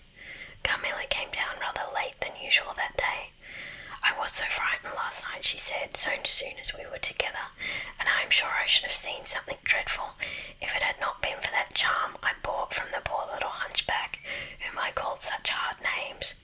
I had a dream of something black coming round my bed, and I awoke in perfect horror, and I really thought for some seconds I saw a dark figure near the chimney-piece, but I felt under my pillow for my charm, and the moment my fingers touched it, the figure disappeared, and I felt quite certain only that I had it by me, that something frightful would have made its appearance, and perhaps throttled me, as it did those poor people we heard of. Well, listen to me. I began and recounted my adventure, at the recital of which she appeared horrified. And had you the charm near you? She asked earnestly. No, I had dropped it in a china vase in the drawing room, but I shall certainly take it with me tonight, as you have so much faith in it. At this distance of time I cannot tell you or even understand how I overcame my horror so effectually as to lie alone in my room that night. I remember distinctly that I pinned the charm to my pillow. I fell asleep almost immediately and slept even more soundly than usual all night. Next night I passed as well.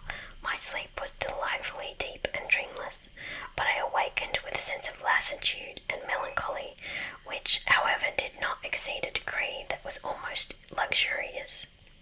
Well, I told you so, said Carmilla, when I described my quiet sleep. I had such delightful sleep myself last night. I pinned the charm to the breast of my nightdress. It was too far away the night before, and I am quite sure it was all fancy, except the dreams. I used to think that evil spirits made dreams, but our doctor told me it is no such thing. Only a fever passing by, or some other malady, as they often do, he said, knocks at the door, and not being able to get in, passes on with that alarm. And what do you think the charm is? Said I. It has been fumigated or immersed in some drug, and is an antidote against the malaria, she answered. Then it acts only on the body. Certainly, you don't suppose that evil spirits are frightened by bits of ribbon, or the perfumes of a druggist's shop. No, these complaints, wandering in the air, begin by trying the nerves, and so infect the brain, but before they can seize upon you, the antidote repels them. That, I am sure, is what the charm has done for us. It is nothing magical, it is simply natural. I should have been happier if I could have quite agreed with Carmilla, but I did my best, and the impression was a little losing its force. For some nights I slept profoundly, but still every morning I felt the same lassitude and languor weighed upon me all day. I felt myself a changed girl. A strange melancholy was stealing over me, a melancholy that I would not have interrupted. Dim thoughts of death began to open, and an idea that I was slowly sinking took gentle and somehow not unwelcome possession of me. If it was sad, the tone of mind which this induced was also sweet. Whatever it might be, my soul acquiesced in it. I would not admit that I was ill. I would not consent to tell my papa, or to have the doctor sent for. Carmilla became more devoted to me than ever, and her strange paroxysms of languid adoration more frequent. She used to gloat on me with increasing ardour the more my strength and spirits waned. This always shocked me like a momentary glare of insanity. Without knowing it, I was now in a pretty advanced stage of the strangest illness under which mortal ever suffered. There was an unaccountable fascination in its early symptoms that more than reconciled me to the incapacitating effect of that stage of the malady.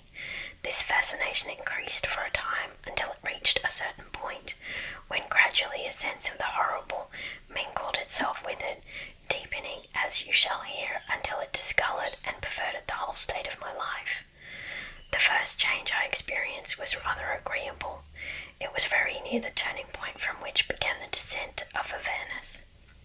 Certain vague and strange sensations visited me in my sleep. The prevailing one was of that pleasant, peculiar cold thrill which we feel in bathing when we move against the current of a river. This was soon accompanied by dreams that seemed interminable and were so vague that I could never recollect their scenery and persons or any one connected portion of their action. But they left an awful impression and a sense of exhaustion, as if I had passed through a long period of great mental exertion and danger.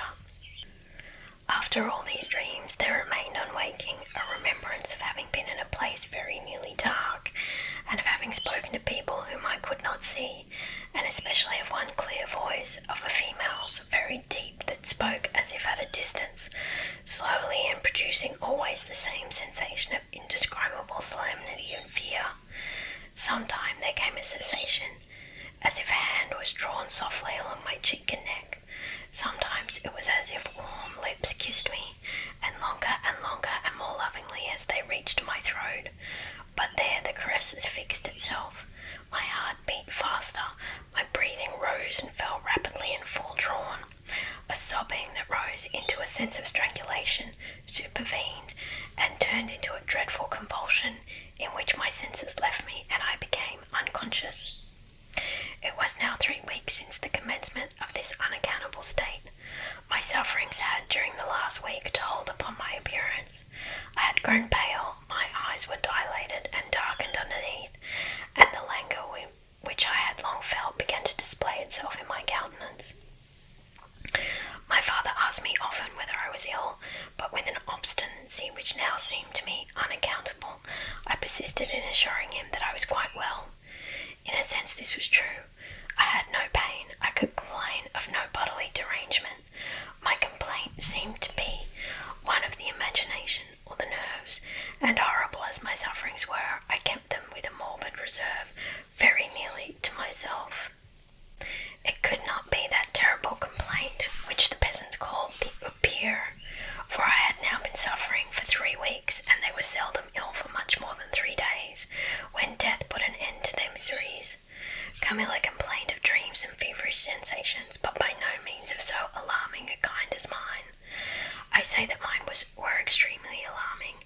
Had I been capable of comprehending my condition, I would have invoked aid and advice on my knees. The narcotic of an unsuspected influence was acting upon me, and my perceptions were benumbed. I am going to tell you now of a dream that led immediately to an odd discovery. One night, instead of the voice I was accustomed to hear in the dark, I heard one, sweet and tender, at the same time terrible, which said, "Your mother warns you to beware of the assassin." At the same time, a light unexpectedly sprang up, and I saw Carmilla, standing near the foot of my bed in her white nightdress, bathed from her chin to her feet in one great stain of blood. I wakened with a shriek, possessed with the one idea that Carmilla was being murdered. I remember springing from my bed, and my next recollection is that of standing in the lobby crying for help. Madame and Mademoiselle came scurrying out of their rooms in alarm. A lamp burned always on the lobby, and seeing me, they soon learned the cause of my terror. I insisted on our knocking at Carmilla's door. Our knocking was unanswered. It soon became pounding, and an uproar. We shrieked her name, but all was vain. We all grew frightened, for the door was locked. We hurried back in panic to my room. There we rang the bell long and furiously. If my father's room had been at that side of the house, we would have called him up at once to our aid, but alas, he was quite out of hearing, and to reach him involved an excursion for which we none of us had courage. Servants, however, soon came running up the stairs. I had got on my dressing gown and slippers meanwhile, and my companions were already similarly furnished. Recognised the voices of the servants on the lobby, we sallied out together, and having renewed as fruitlessly our summons at Carmilla's door, I ordered the men to force the lock. They did so, and we stood, holding our lights aloft in the doorway, and so stared into the room. We called her by name, but there was still no reply. We looked round the room. Everything was undisturbed. It was exactly in the state in which I had left it on bidding her good night, but Carmilla was gone. Chapter 8. Search. At sight of the room, perfectly undisturbed except for our violent entrance, we began to call soon recovered our senses sufficiently to dismiss the men. It had struck Mademoiselle that possibly Carmilla had been wakened by the uproar at her door, and in her first panic had jumped from her bed and hid herself in a press or behind a curtain from which she could not, of course, emerge until the major domo and his myrmidons had withdrawn. We now recommenced our search and began to call her name again. It was all to no purpose. Our perplexity and agitation increased. We examined the windows, but they were secured. I implored of Carmilla, if she had concealed herself to play this cruel trick no longer, to come out and to end our anxieties. It was all useless. I was by this time convinced that she was not in the room, nor in the dressing room, the door of which was still locked on this side. She could not have passed it. I was utterly puzzled. Had Carmilla discovered one of those secret passages which the old housekeeper said were known to exist in the Schloss, although the tradition of their exact situation had been lost? A little time would no doubt explain all. Utterly perplexed as for the present we were. It was past 4 o'clock, and I preferred passing the remaining hours of darkness in Madame's room. Daylight brought no solution of the difficulty. The whole household, with my father at its head, was in a state of agitation next morning. Every part of the chateau was searched. The grounds were explored. No trace of the missing lady could be discovered. The stream was about to be dragged. My father was in distraction. What a tale to have to tell the poor girl's mother on her return. I, too, was almost beside myself, though my grief was quite of a different kind. The morning was passed in alarm and excitement. It was now 1 o'clock and still no tidings. I ran up to Carmilla's room and found her standing at her dressing table. I was astounded. I could not believe my eyes. She beckoned me to her with her pretty finger in silence. Her face expressed extreme fear. I ran to her in an ecstasy of joy. I kissed and embraced her again and again. I ran to the bell and rang it vehemently to bring others to the spot who might at once relieve my father's anxiety. Dear Carmilla, what has become of you all this time? We have been in agonies of anxiety about you. I explained. Where have you been? How did you come back? Last night has been a night of wonders, she said. For mercy's sake, explain all you can. It was past 2 last night, she said, when I went to sleep as usual in my bed, with my doors locked, that of the dressing room and that opening upon the gallery. My sleep was uninterrupted, and so far as I know, dreamless. But I woke just now on the sofa in the dressing room there, and I found the door between the rooms open, and the other door forced. How could all this have happened without my being wakened? It must have been accompanied with a great deal of noise, and I am particularly easily wakened. And how could I have been carried out of my bed without my sleep having been interrupted? I whom the slightest stir startles. By this time, Mademoiselle, my father, and a number of the servants were in the room. Carmilla was, of course, overwhelmed with inquiries, congratulations, and welcomes. She had but one story to tell, and seemed the least able of all the party to suggest any way of accounting for what had happened. My father took a turn up and down the room, thinking. I saw Carmilla's eyes follow him for a moment with a sly, dark glance. When my father had sent the servants away, Mademoiselle having gone in search of a little bottle of valerian and sal volatile, and there being no one now in the room with Carmilla except my father, Madame, and myself, he came to her thoughtfully, took her hand very kindly, led her to the sofa and sat down beside her. Will you forgive me, my dear, if I risk a conjecture and ask a question? You can have a better right, she said. Ask what you please, and I will tell you everything. But my story is simply one of bewilderment and darkness. I know absolutely nothing. Put any question you please, but you know, of course, the limitations Mamma has placed me under. Perfectly, my dear child. I need not approach the topics on which she desires our silence. Now the marvel of last night consists in your having been removed from your bed and your room without being wakened, and this removal having occurred apparently while the windows were still secured, and the 2 doors locked up on the inside. I will tell you my theory and ask you a question. Carmilla was leaning on her hand dejectedly.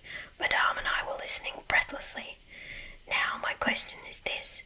Have you ever been suspected of walking in your sleep? Never, since I was very young indeed. But you did walk in your sleep when you were young. Yes, I know I did. I have been told so often by my old nurse. My father smiled and nodded. Well, what has happened is this. You got up in your sleep, unlocked the door, not leaving the key as usual in the lock, but taking it out and locking it on the outside again. You again took the key out and carried it away with you to someone of the 25 rooms on this floor, or perhaps upstairs or downstairs. There are so many rooms and closets, so much heavy furniture, and such accumulations of lumber that it would require a week to search this old house thoroughly. Do you see now what I mean? I do, but not all, she answered. And how, Papa, do you account for her finding herself on the sofa in the dressing room, which we had searched so carefully? She came there after you had searched it, still in her sleep, and at last awoke spontaneously, and was as much surprised to find herself where she was as anyone else. I wish all mysteries were as easily and innocently explained as yours, Carmilla, he said, laughing, and so we may congratulate ourselves on the certainty that the most natural explanation of the occurrence is one that involves no drugging, no tampering with locks, no burglars or poisoners or witches, nothing that need alarm Carmilla or anyone else for our safety. Carmilla was looking charmingly. Nothing could be more beautiful than her tints. Her beauty was, I think, enhanced by that graceful languor that was peculiar to her. I think my father was silently contrasting her looks with mine, for he said, I wish my poor Laura was looking more like herself, and he sighed. So our alarms were happily ended, and Carmilla restored to her friends. Chapter 9. The Doctor. As Carmilla would not hear of an attendant sleeping in her room, my father arranged that a servant should sleep outside her door, so that she would not attempt to make another such excursion without being arrested at her own door. That night passed quietly, and next morning early the doctor whom my father had sent for without telling me a word about it arrived to see me. Madame accompanied me to the library, and there the grave little doctor with white hair and spectacles, whom I mentioned before, was waiting to receive me. I told him my story, and as I proceeded he grew graver and graver.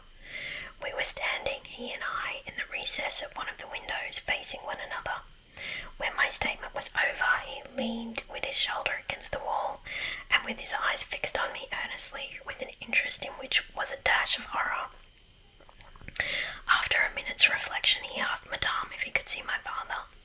He was sent for accordingly, and as he entered smiling, he said, I dare say, Doctor, you are going to tell me that I am an old fool for having brought you here. I hope I am. But his smile faded into shadow as the doctor, with a very grave face, beckoned him to him. He and the doctor talked for some time in the same recess where I had just conferred with the physician. It seemed an earnest and argumentative conversation. The room is very large, and I and Madame stood together, burning with curiosity at the farther end. Not a word could we hear, however, for they spoke in a very low tone, and the deep recess of the window quite concealed the doctor from view, and very nearly my father, whose foot, arm, and shoulder only could we see, and the voices were, I suppose, all the less audible for the sort of closet which the thick wall and window formed. After a time, my father's face looked into the room. It was pale, thoughtful, and I fancied agitated. Laura, dear, come here for a moment. Madame, we shan't trouble you, the doctor says at present. Accordingly, I approached, for the first time, a little alarmed, for although I felt very weak, I did not feel ill. And strength, one always fancies, is a thing that may be picked up when we please. My father held out his hand to me as I drew near, but he was looking at the doctor, and he said, It certainly is very odd. I don't understand it quite. Laura, come here, dear, now attend to Dr. Spielsberg, and recollect yourself. You mentioned a sensation like that of 2 needles piercing the skin, somewhere about your neck on the night when you experienced your first horrible dream. Is there still any soreness? None at all, I answered. Can you indicate with your fingers about the point at do you think this occurred? Very little below my throat. Here, I answered. I wore a morning dress which covered the place I pointed to. Now you can satisfy yourself, said the doctor. You won't mind your papa's lowering your dress a little. It is necessary to detect a symptom of the complaint under which you have been suffering. I acquiesced. It was only an inch or two below the edge of my collar. God bless me, so it is, exclaimed my father, growing pale. You see it now with your own eyes, said the doctor with a gloomy triumph. What is it? I exclaimed, beginning to be frightened. Nothing, my dear young lady, but a small blue spot, about the size of the tip of your little finger. And now, he continued, turning to Papa, the question is, what is best to be done? Is there any danger? I urged in great trepidation. I trust not, my dear, answered the doctor. I don't see why you should not recover. I don't see why you should not begin immediately to get better. That is the point at which the sense of strangulation begins. Yes, I answered, and recollect as well as you can. The same point was a kind of centre of that thrill which you described just now, like the current of a cold stream running against you. It may have been. I think it was. You see, he added, turning to my father. Shall I say a word to Madame? Certainly, said my father. He called Madame to him and said, I find my young friend here far from well. It won't be of any great consequence, I hope, but it will be necessary that some steps be taken, which I will explain by and by. But in the meantime, Madame, you will be so good as to not let Miss Laura be alone for one moment. That is the only direction I need give for the present. It is indispensable. We may rely upon your kindness, Madame, I know, added my father.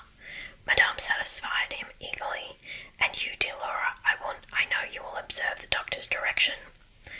I shall have to ask your opinion upon another patient whose symptoms slightly resemble those of my daughter, that have just been detailed to you, very much milder in degree, but I believe quite the same sort. She is a young lady, our guest, but as you say, you will be passing this way again this evening. You can't do better than take your supper here, and you can see her then. And you can then see her. She does not come down till the afternoon. I thank you, said the doctor. I shall be with you then at about 7 this evening. And then they repeated their directions to me and to Madame, and with this parting charge my father left us and walked out with the doctor, and I saw them pacing together up and down between the road and the moat on the grassy platform in front of the castle, evidently absorbed in earnest conversation. The doctor did not return. I saw him mount his horse there and take his leave and ride away eastward through the forest. Nearly at the same time I saw a man arrive from Dranfield with the letters and dismount and hand the bag to my father. In the meantime, Madame and I were both busy, lost in conjecture as to the reasons of the singular and earnest direction which the doctor and my father had concurred in imposing. Madame, as she afterwards told me, was afraid the doctor apprehended a sudden seizure, and that without prompt assistance I might either lose my life in a fit, or at least be seriously hurt. The interpretation did not strike me, and I fancied, perhaps luckily for my nerves, that the arrangement was prescribed simply to secure a companion who would prevent my taking too much exercise or eating unripe fruit, or doing any of the 50 foolish things to which young people are supposed to be prone. About half an hour after my father came in, he had a letter in his hand and said, This letter has been delayed. It is from General Spielsdorf. He might have been here yesterday. He may not come till tomorrow, or he may be here today. He put the open letter into my hand, but he did not look pleased, as he used when a guest, especially one so much loved as the General was coming. On the contrary, he looked as if he wished him at the bottom of the Red Sea. There was plainly something on his mind which he did not choose to divulge. Papa, darling, will you tell me this? Said I, suddenly laying my hand on his arm, and looking, I am sure, imploringly in his face. Perhaps, he answered, smoothing my hair caressingly over my eyes. Does the doctor think me very ill?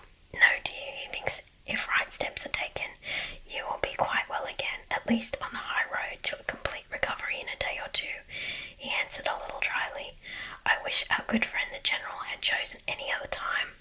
That is, I wish you had been perfectly well to receive him. But do tell me, Papa, I insisted. What does he think is the matter with me? Nothing. You must not plague me with questions, he answered, with more irritation than I ever remembered him to have displayed before. And seeing that I looked wounded, I suppose, he kissed me and added, You shall know all about it in a day or two. That is all that I know. In the meantime, you are not to trouble your head about it. He turned and left the room, but came back before I had done wondering and puzzling over the oddity of all this. It was merely to say that he was going to Karnstein, and had ordered the carriage to be ready at 12, and that I and Madame should accompany him. He was going to see a priest who lived near those picturesque grounds upon business, and as Carmilla had never seen them, she could follow when she came down, with Mademoiselle, who would bring materials for what you call a picnic, which might be laid for us in the ruined castle. At 12 o'clock, accordingly, I was ready, and not long after, my father, Madame, and I set out upon our projected drive. Passing the drawbridge, we turned to the right and followed the road over the steep Gothic bridge westward to reach the deserted village and ruined castle of Karnstein. No sylvan drive can be fancied prettier. The ground breaks into gentle hills and hollows, all clothed with beautiful wood, totally destitute of the comparative formality which artificial planting and early culture and pruning impart. The irregularities of the ground often led the road out of its course and caused it to wind beautifully round the sides of broken hollows and the steeper sides of the hills among varieties of ground almost inexhaustible.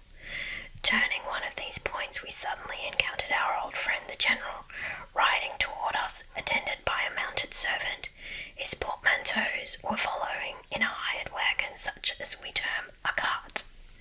The General dismounted as we pulled up, and after the usual greetings, was easily persuaded to accept the vacant seat in the carriage and send his horse on, with his servant, to the Schloss.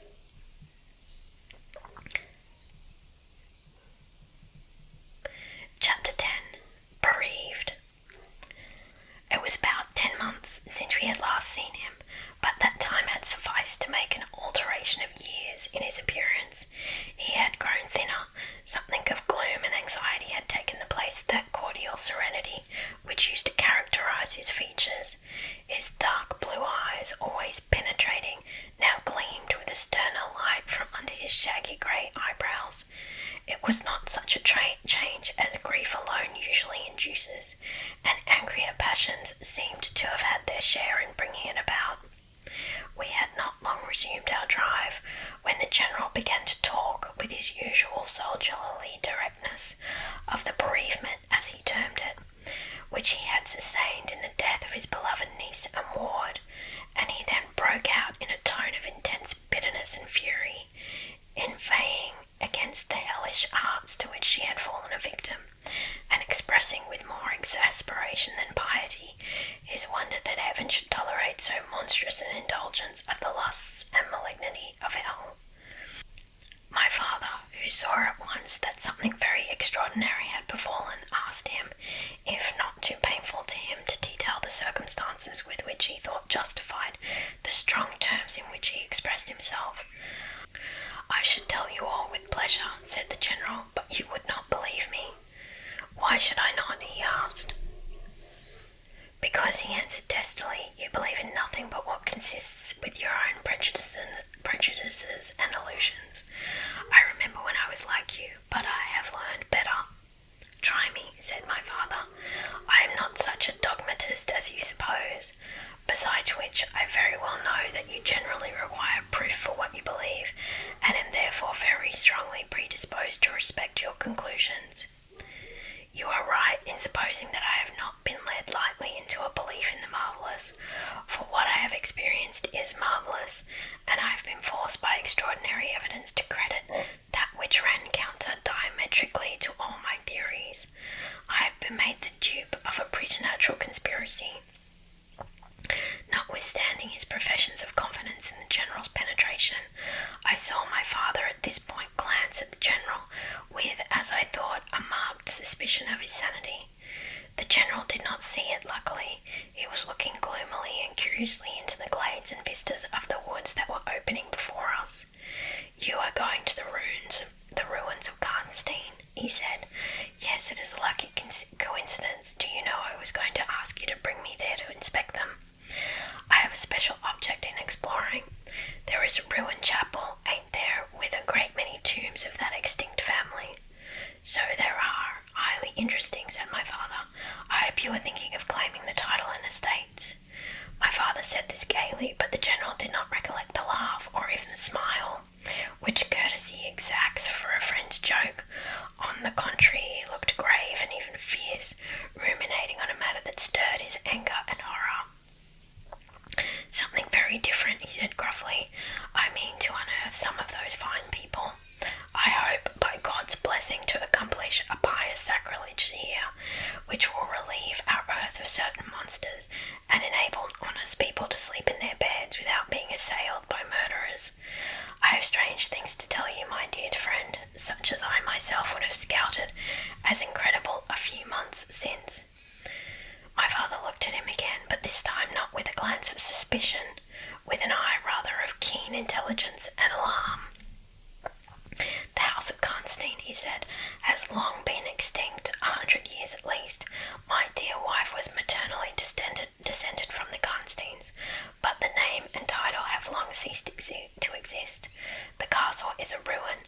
The very village is deserted. It is 50 years since the smoke of a chimney was seen there, not a roof left." "Quite true. I've heard a great deal about that since I last saw you, a great deal that will astonish you. But I had better relate everything in the order in which it occurred," said the general. "You saw my dear ward, my child, I may call her. No creature could have been more beautiful, and only 3 months ago none more blooming." "Yes, poor thing, when I saw her last she certainly was quite lovely," said my father. "I was grieved and shocked more than I can tell you, my dear friend. I knew what a blow it was to you."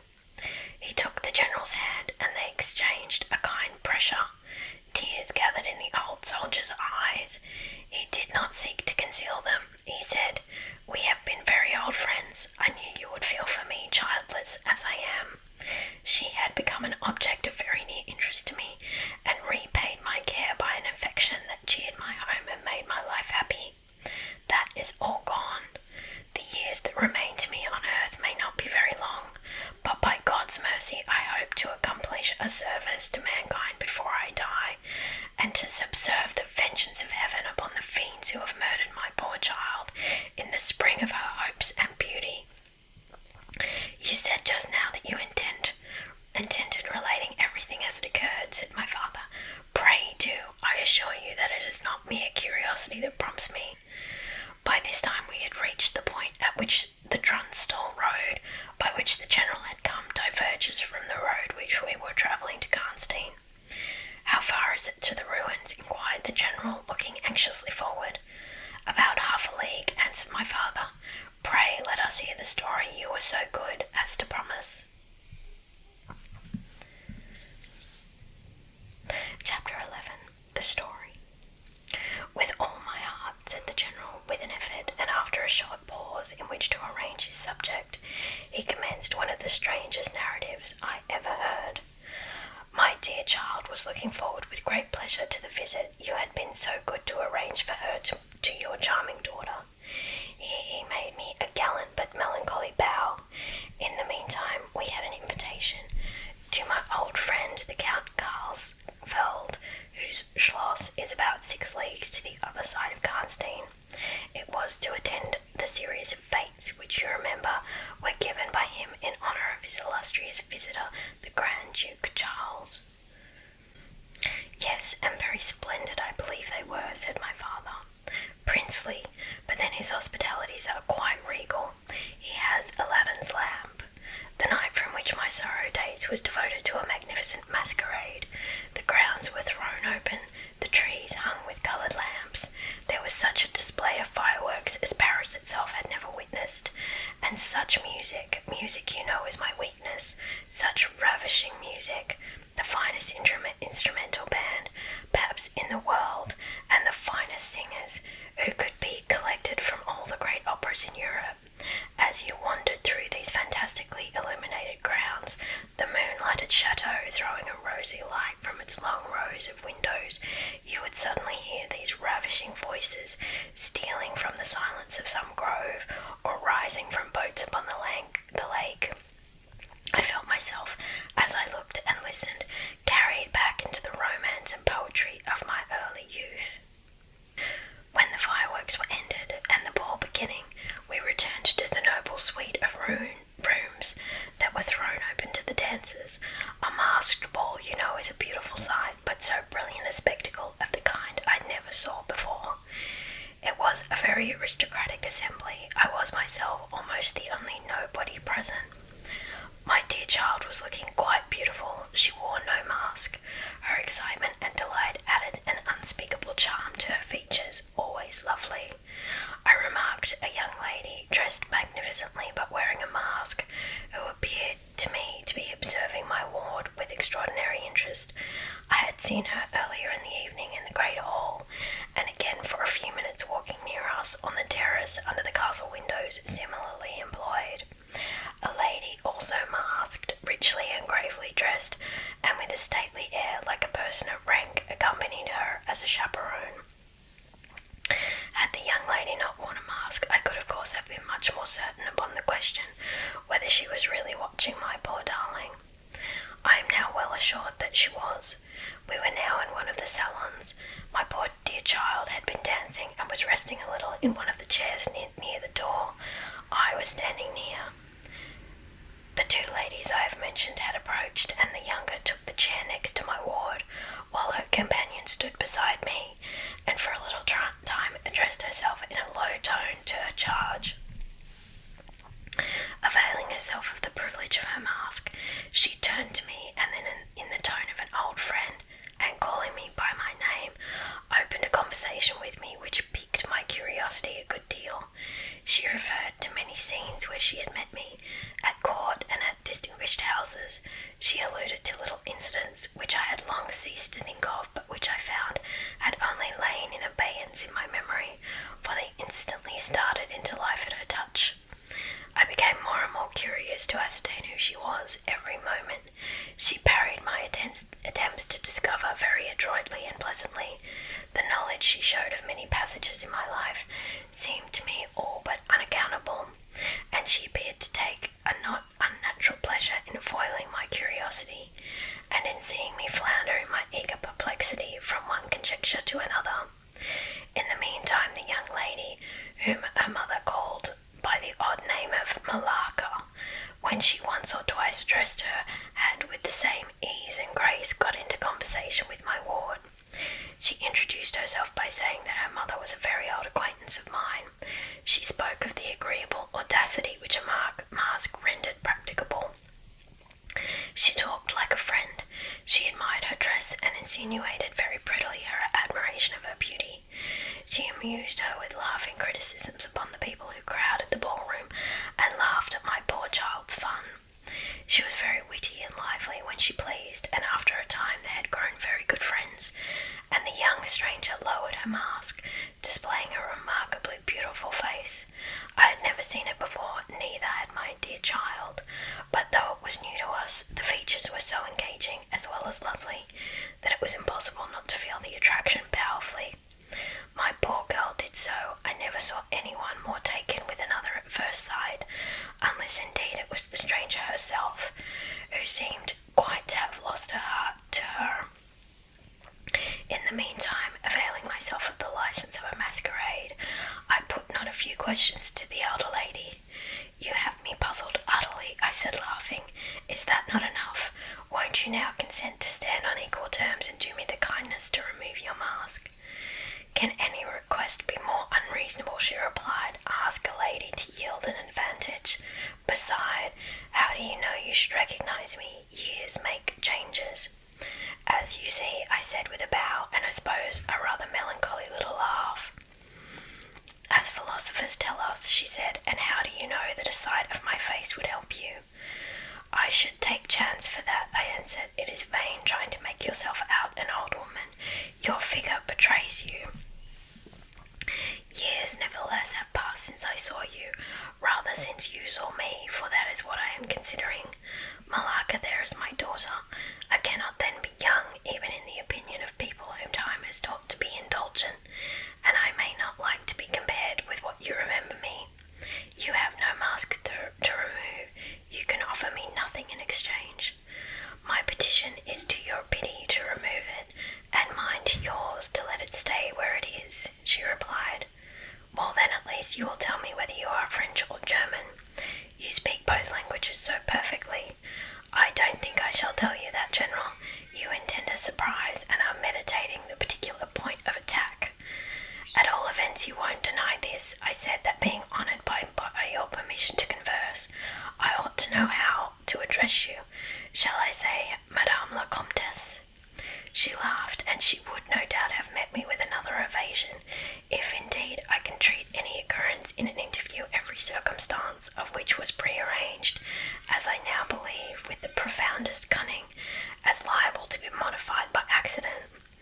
As to that, she began, but she was interrupted almost as she opened her lips by a gentleman dressed in black, who looked particularly elegant and distinguished, with this drawback that his face was the most deadly pale I ever saw except in death. He was in no masquerade, in the plain evening dress of a gentleman, and he said without a smile, but with a courtly and unusually low bow, "Will Madame la Comtesse permit me to say a very few words which may interest her?" The lady turned quickly to him and touched her lip in token of silence. She then said to me, "Keep my place for me, General. I shall return when I have said a few words." And with this injunction, playfully given, she walked a little aside with the gentleman in black and talked for some minutes, apparently very earnestly. They then walked away slowly together in the crowd, and I lost them for some minutes. I spent the interval in cudgelling my brains for a conjecture as to the identity of the lady, who seemed to remember me so kindly, and I was thinking of turning about and joining in the conversation between my pretty ward and the Comtesse's daughter, and trying whether by the time she returned I might not have a surprise in store for her by having her name, title, chateau and estates at my fingers' ends. But at this moment she returned, accompanied by the pale man in black, who said, "I shall return and inform Madame la Comtesse when her carriage is at the door." He withdrew with a bow. Chapter 12. A petition. "Then we are to lose Madame la Comtesse, but I hope only for a few hours," I said with a low bow. "It may be that only, or it may be a few weeks. It was very unlucky his speaking to me just now as he did. Do you now know me?" I assured her I did not. "You shall know me," she said, "but not at present. We are older and better friends than perhaps you suspect. I cannot yet declare myself. I shall in 3 weeks pass your beautiful Schloss, about which I have been making inquiries. I shall then look in upon you for an hour or two and renew a friendship which I never think of without 1,000 pleasant recollections. This moment a piece of news has reached me like a thunderbolt. I must set out now and travel by a devious route, nearly 100 miles, with all the dispatch I can possibly make. My perplexities multiply. I am only deterred by the compulsory reserve I practice as to my name from making a very singular request of you. My poor child has not quite recovered her strength.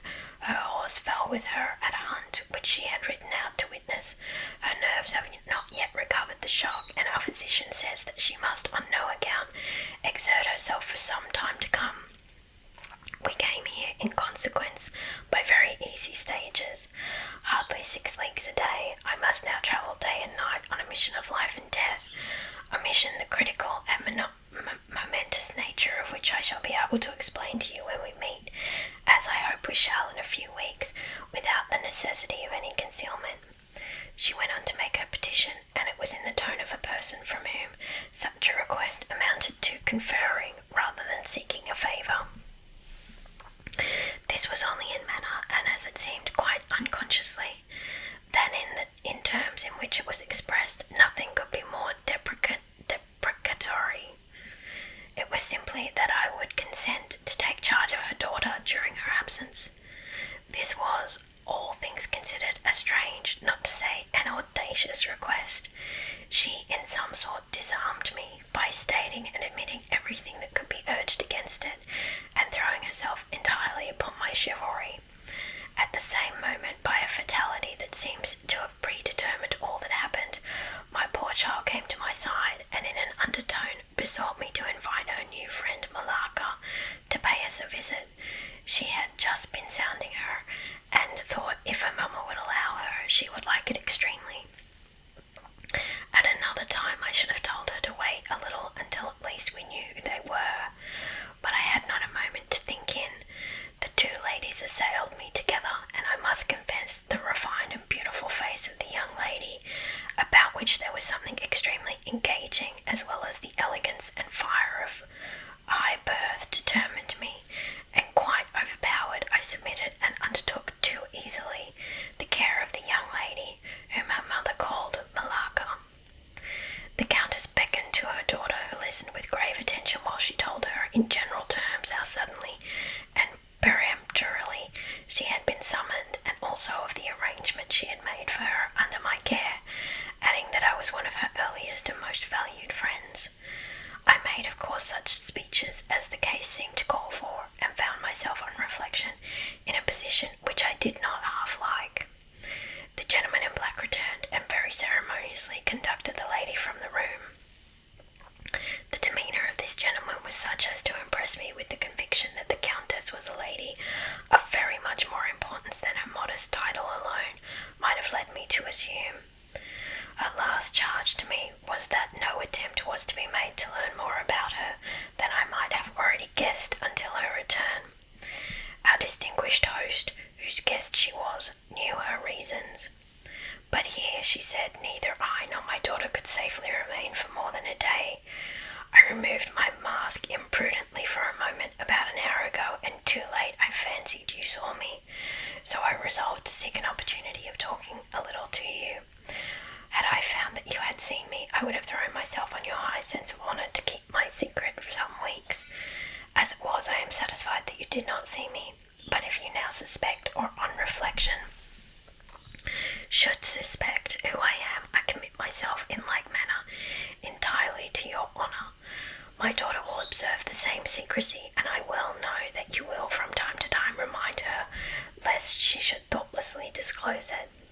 She whispered a few words to her daughter, kissed her hurriedly twice, and went away, accompanied by the pale gentleman in black, and disappeared in the crowd. In the next room, said Malacca, there is a window that looks upon the hall door. I should like to see the last of Mamma, and to kiss my hand to her. We assented, of course, and accompanied her to the window. We looked out, and saw a handsome, old-fashioned carriage with a troop of couriers and footmen. We saw the slim figure of the pale gentleman in black as he held a thick velvet cloak and placed it about her shoulders, and threw the hood over her head. She nodded to him, and just touched his hand with hers. He bowed low repeatedly as the door closed, and the carriage began to move. She is gone, said Malacca with a sigh. She is gone, I repeated to myself for the first time in the hurried moments that had elapsed since my consent, reflecting upon the folly of my act. She did not look up, said the young lady plaintively. The Countess had taken off her mask, perhaps, and did not care to show her face, I said, and she could not know that you were in the window. She sighed and looked in my face. She was so beautiful that I relented. I was sorry that I had for a moment repented of my hospitality, and I determined to make her amends for the unavowed churlishness of my reception. The young lady, replacing her mask, joined my ward in persuading me to return to the grounds, where the concert was soon to be renewed. We did so, and walked up and down the terrace that lies under the castle windows. Malacca became very intimate with us, and amused us with lively descriptions and stories of most of the great people whom we saw upon the terrace. I liked her more and more every minute.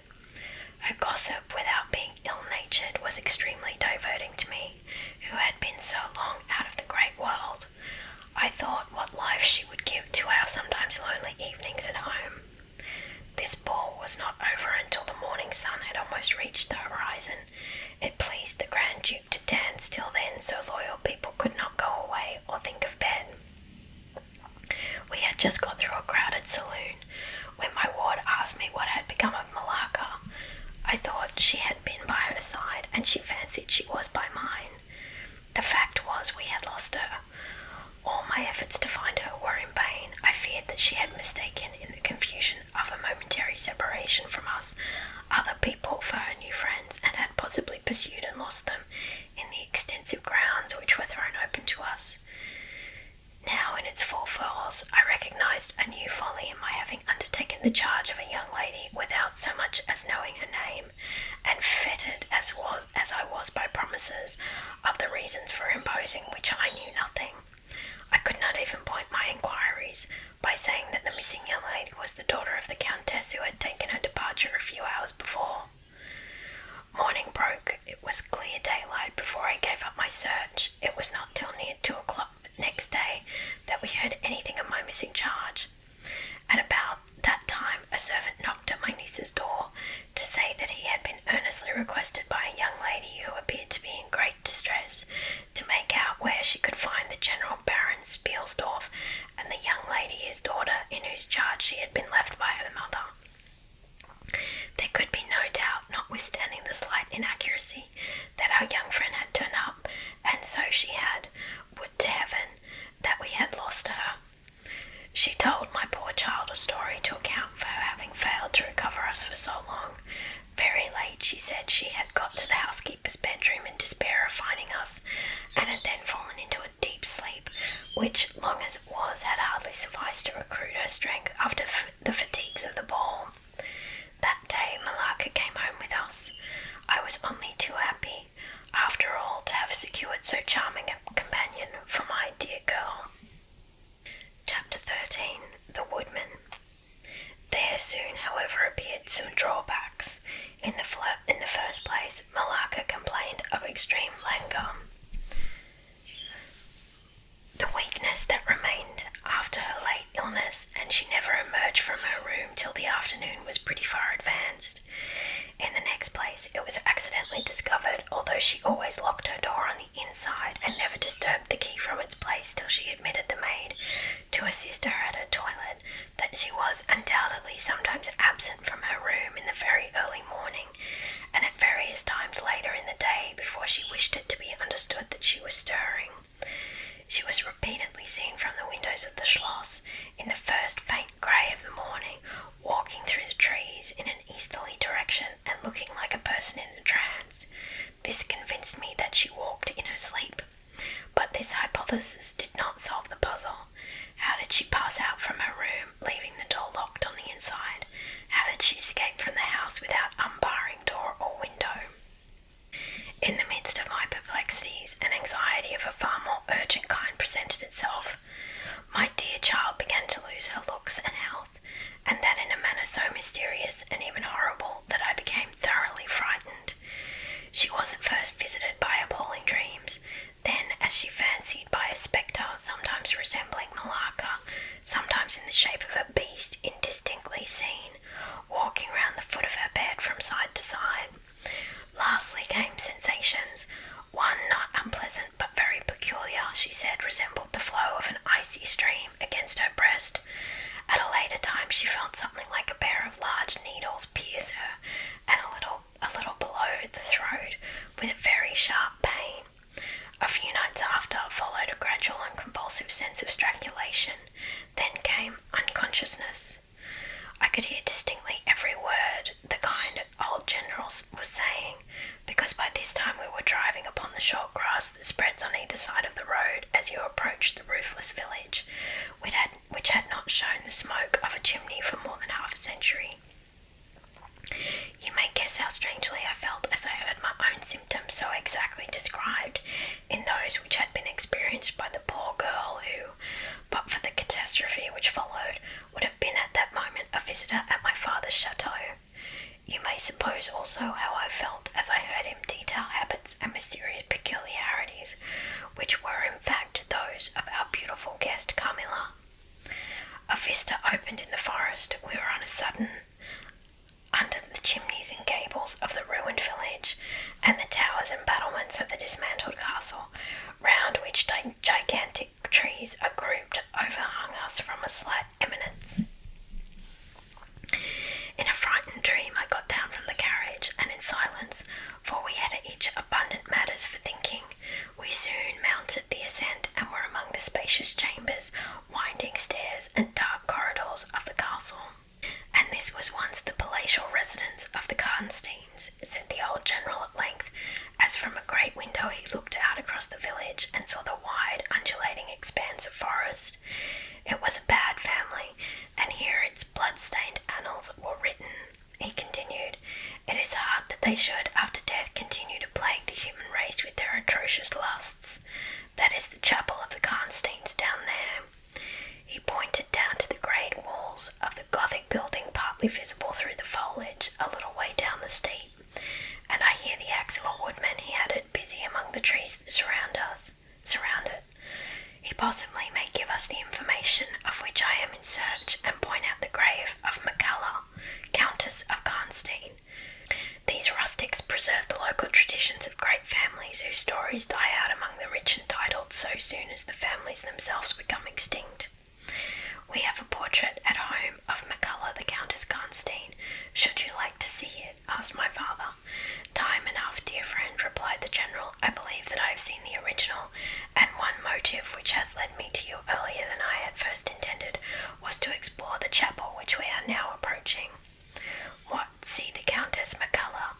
exclaimed my father. "Why, she has been dead for more than a century." "Not so dead as you fancy, I am told," answered the general. "I confess, General, you puzzle me utterly," replied my father, looking at him. I fancied for a moment, with a return of the suspicion I detected before, but although there was anger and detestation at times in the old general's manner, there was nothing flighty. "There remains to me," he said, as we passed under the heavy arch of the Gothic church, for its dimensions would have justified its being so styled, "but one object which can interest me during the few years that remain to me on earth, and that is to wreak on her the vengeance which I thank God may still be accomplished by a mortal arm." "What vengeance can you mean?" asked my father in increasing amazement. "I mean to decapitate the monster," he answered, with a fierce flush and a stamp that echoed mournfully through the hollow ruin, and his clenched hand was at the same moment raised as if grasped the handle of an axe, while he shook it ferociously in the air. "What?" exclaimed my father, more than ever bewildered. "To strike her head off, cut her head off, aye, with a hatchet, with a spade, or with anything that can cleave through her murderous throat. You shall hear," he answered, trembling with rage, and hurrying forward, he said, "That beam will answer for a seat. Your dear child is fatigued. Let her be seated, and I will in a few sentences close my dreadful story." The squared block of wood which lay on the grass-grown pavement of the chapel formed a bench on which I was very glad to seat myself, and in the meantime the general called to the woodman, who had been removing some boughs which leaned upon the old walls, and axe in hand the hardy old fellow stood before us. He could not tell us anything of these monuments, but there was an old man, he said, a ranger of this forest, at present sojourning in the house of the priest, about 2 miles away, who could point out every monument of the old Karnstein family, and for a trifle he undertook to bring him back with him, if we would lend him one of our horses in little more than half an hour. "Have you been employed long about this forest?" asked my father of the old man. "I have been a woodman here," he answered in his patois, "under the forester, all my days, so has my father before me, and so on, as many generations as I can count up. I could show you the very house in the village here in which my ancestors lived." "How came the village to be deserted?" asked the general. "It was troubled by revenants, sir. Several were tracked to their graves there, detected by the usual tests, and extinguished in the usual way, by decapitation, by the stake, and by burning, but not until many of the villagers were killed. But after all these proceedings, according to law," he continued, "so many graves opened and so many vampires deprived of their horrible animation. The village was not relieved, but a Moravian nobleman, who happened to be travelling this way, heard how matters were, and being skilled, as many people are in his country in such affairs, he offered to deliver the village from its tormentor. He did so thus. There being a bright moon that night, he ascended shortly after sunset the towers of the chapel here, from whence he could distinctly see the churchyard beneath him. You can see it from that window. From this point he watched until he saw the vampire come out of its grave and place near it the linen clothes in which he had been folded, and then glide away towards the village to plague its inhabitants. The stranger, having seen all this, came down from the steeple, took the linen wrappings of the vampire, and carried them up to the top of the tower, which he again mounted. When the vampire returned from his prowlings and missed his clothes, he cried furiously to the Moravian, whom he saw at the summit of the tower, and who, in reply, beckoned him to ascend and take them. Whereupon the vampire, accepting his invitation, began to climb the steeple, and so soon as he had reached the battlements, the Moravian, with a stroke of his sword, clove his skull in twain, hurling him down to the churchyard, whither descending by the winding stairs, the stranger followed and cut his head off, and next day delivered it and the body to the villagers, who duly impaled and burnt them. This Moravian nobleman had authority from the then head of the family to remove the tomb of Mercalla, Countess Karnstein, which he did effectually, so that in a little while its site was quite forgotten. Can you point out where it stood? Asked the general eagerly. The forester shook his head and smiled. Not a soul living could tell you that now, he said. Besides, they say her body was removed, but no one is sure of that either. Having thus spoken, as time pressed, he dropped his axe and departed, leaving us to hear the remainder of the general's strange story. Chapter 14. The Meeting. My beloved child, he resumed, was now growing rapidly worse. The physician who attended her had failed to produce the slightest impression on her disease, for such I then supposed it to be. He saw my alarm and suggested a consultation. I called in an abler physician from Gratz. Several days elapsed before he arrived. He was good and pious, as well as a learned man. Having seen my poor ward together, they withdrew to my library to confer and discuss. I from the adjoining room where I awaited their summons heard these two gentlemen's voices raised in something sharper than a strictly philosophical discussion. I knocked at the door and entered. I found the old physician from Gratz maintaining his theory. His rival was combating it with undisguised ridicule, accompanied with bursts of laughter. This unseemly manifestation subsided, and the altercation ended on my entrance. Sir, said my first physician, my learned brother seems to think that you want a conjurer and not a doctor. Pardon me, said the old physician from Gratz, looking displeased. I shall state my own view of the case in my one way another time. I grieve, Monsieur le General, that by my skill in science I can be of no use. Before I go, I shall do myself the honour to suggest something to you. He seemed thoughtful and sat down at a table and began to write. Profoundly disappointed, I made my bow, and as I turned to go, the other doctor pointed over his shoulder to his companion who was writing, and then, with a shrug, significantly touched his forehead. This consultation then left me precisely where I was. I walked out into the grounds, all but distracted. The doctor from Gratz, in 10 or 15 minutes, overtook me. He apologised for having followed me, but said that he could not conscientiously take his leave without a few words more. He told me that it could not be mistaken, no natural disease exhibited the same symptoms, and that death was already very near. There remained, however, a day or possibly 2 of life. If the fatal seizure were at once arrested with great care and skill, her strength might possibly return. But all hung now upon the confines of the irrevocable. One more assault might extinguish the last spark of vitality, which is every moment ready to die. And what is the nature of the seizure you speak of? I entreated. I have stated it all fully in this note, which I place in your hands upon the distinct condition that you send for the nearest clergyman, and open my letter in his presence, and on no account read it till he is with you. You would despise it else, and it is a matter of life and death. Should the priest fail you, then indeed you may read it. He asked me before taking his leave finally, whether I would wish to see a man curiously learned upon the very subject which, after I had read his letter, would probably interest me above all others, and he urged me earnestly to invite him to visit here, and so took his leave. The ecclesiastic was absent, and I read the letter by myself. At another time, or in another case, it might have excited my ridicule, but into what quackeries will not people rush for a last chance, where all accustomed means have failed and the life of a beloved object is at stake? Nothing, you will say, could be more absurd than the learned man's letter. It was monstrous enough to have consigned him to a madhouse. He said that the patient was suffering from the visits of a vampire.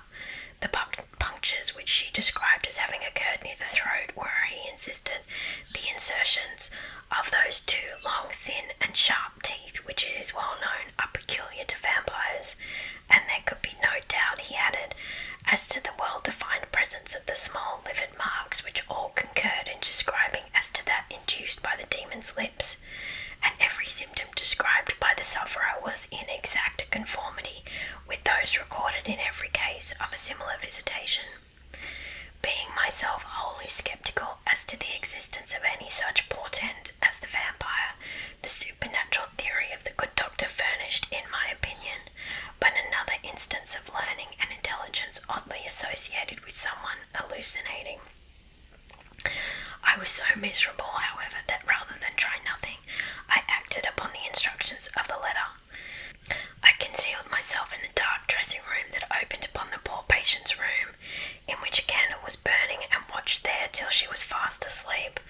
I stood at the door, peeping through the small crevice, my sword laid on the table beside me, as my directions prescribed, until, a little after 1, I saw a large black object, very ill-defined, crawl, as it seemed to me, over the foot of the bed, and swiftly spread itself up to the poor girl's throat, where it swelled in a moment into a great palpitating mass. For a few moments I had stood petrified. I now sprang forward with my sword in my hand. The black creature suddenly contracted towards the foot of the bed, glided over it, and standing on the floor about a yard below the foot of the bed, with a glare of skulking ferocity and horror fixed on me, I saw Malacca. Speculating I know not what, I struck at her instantly with my sword, but I saw her standing near the door unscathed. Horrified, I pursued and struck again. She was gone, and my sword flew to shivers against the door. I can't describe to you all that passed on that horrible night. The whole house was up and stirring. The spectre Malacca was gone, but her victim was sinking fast, and before the morning dawned, she died. The old general was agitated. We did not speak to him. My father walked to some little distance and began reading the inscriptions on the tombstones, and thus occupied, he strolled into the door of a side chapel to prosecute his researches. The general leaned against the wall, dried his eyes, and sighed heavily. I was relieved on hearing the voices of Carmilla and Madame, who were at that moment approaching. The voices died away. In this solitude, having just listened to so strange a story, connected as it was with the great entitled dead, whose monuments were mouldering among the dead and ivy around us, the dust and ivy around us, and every incident of which bore so awfully upon my own mysterious case, in this haunted spot, darkened by the towering foliage that rose on every side, dense and high above its noiseless walls, a horror began to steal over me, and my heart sank as I thought that my friends were, after all, not about to enter and disturb this triste and ominous scene. The old general's eyes were fixed on the ground as he leaned with his hand upon the basement of a shattered monument. Under a narrow arched doorway surmounted by one of those demoniacal grotesques in which the cynical and ghastly fancy of old Gothic carving delights, I saw very gladly the beautiful face and figure of Carmilla enter the shadowy chapel. I was just about to rise and speak, and nodded smiling in answer to her peculiarly engaging smile, when, with a cry, the old man by my side caught up the woodman's hatchet and started forward. On seeing him, a brutalized change came over her features. It was an instantaneous and horrible transformation, as she made a crouching step backwards. Before I could utter a scream, he struck at her with all his force, but she dived under his blow and He struggled for a moment to release his arm, but his hand opened and the axe fell to the ground and the gold was gone. He staggered against the wall. His grey hair stood up on his head, and a moisture shone over his face as if he were at the point of death. The frightful scene had passed in a moment. The first thing I recollect after is Madame standing before me and impatiently repeating again and again the question, "Where is Mademoiselle Carmilla?" I answered at length, "I don't know, I can't tell, she went there," and I pointed to the door through which Madame had just entered, only a minute or two since, but I have been standing there in the passage ever since Mademoiselle Carmilla entered, and she did not return. She then began to call Carmilla through every door and passage, and from the windows, but no answer came. "She called herself Carmilla?" asked the General, still agitated. "Carmilla, yes," I answered. That is Malacca. That is the same person who long ago was called Mircalla, Countess Karnstein. Depart from this accursed ground, my poor child, as quickly as you can. Drive to the clergyman's house and stay there till we come. Be gone, may you never behold Carmilla more. You will not find her here." Chapter 15. Ordeal and Execution.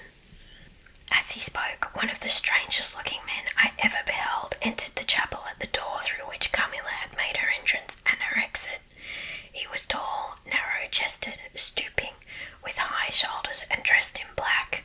His face was brown and dried in with deep furrows. He wore an oddly shaped hat with a broad leaf. His hair, long and grizzled, hung on his shoulders. He wore a pair of gold spectacles and walked slowly with an odd shambling gait, with his face sometimes turned up to the sky and sometimes bowed down towards the ground, seemed to wear a perpetual smile.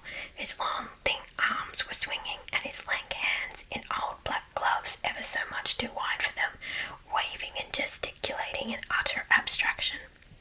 "The very man!" exclaimed the General, advancing with manifest delight. "My dear Baron, how happy I am to see you. I had no hope of meeting you so soon." He signed to my father, who had by this time returned, and leading the fantastic old gentleman, whom he called the Baron, to meet him, he introduced him formally, and they at once entered into earnest conversation. The stranger took a roll of paper from his pocket and spread it on the worn surface of a tomb that stood by. He had a pencil case in his fingers, with which he traced imaginary lines from point to point on the paper, which from their often glancing from it together at certain points of the building, I concluded to be the plan of the chapel. He accompanied what I may term his lecture with occasional readings from a dirty little book whose yellow leaves were closely written over. They sauntered together down the side aisle, opposite to the spot where I was standing, conversing as they went. Then they began measuring distances by paces, and finally they all stood together, facing a piece of the side wall, which they began to examine with great minuteness, pulling off the ivy that clung over it and rapping the plaster with the ends of their sticks, scraping here and knocking there. At length they ascertained the existence of a broad marble tablet with letters carved in relief upon it. With the assistance of the woodsman, who soon returned, a monumental inscription and carved escutcheon were disclosed. They proved to be those of the long-lost monument of Mircalla, Countess Karnstein. The old General, though not, I fear, given to the praying mood, raised his hands and eyes to heaven in mute thanksgiving for some moments. "Tomorrow," I heard him say, "the Commissioner will be here, and the Inquisition will be held according to law." Then, turning to the old man with gold spectacles whom I have described, he shook him warmly by both hands and said, "Baron, how can I thank you? How can we all thank you? You will have delivered this region from a plague that has scourged its inhabitants for more than a century. The horrible enemy, thank God, is at last tracked." My father led the stranger aside, and the General followed. I know that he had led them out of hearing, that he might relate my case, and I saw them glance often quickly at me as the discussion proceeded. My father came to me, kissed me again and again, and leading me from the chapel, said, "It is time to return, but before we go,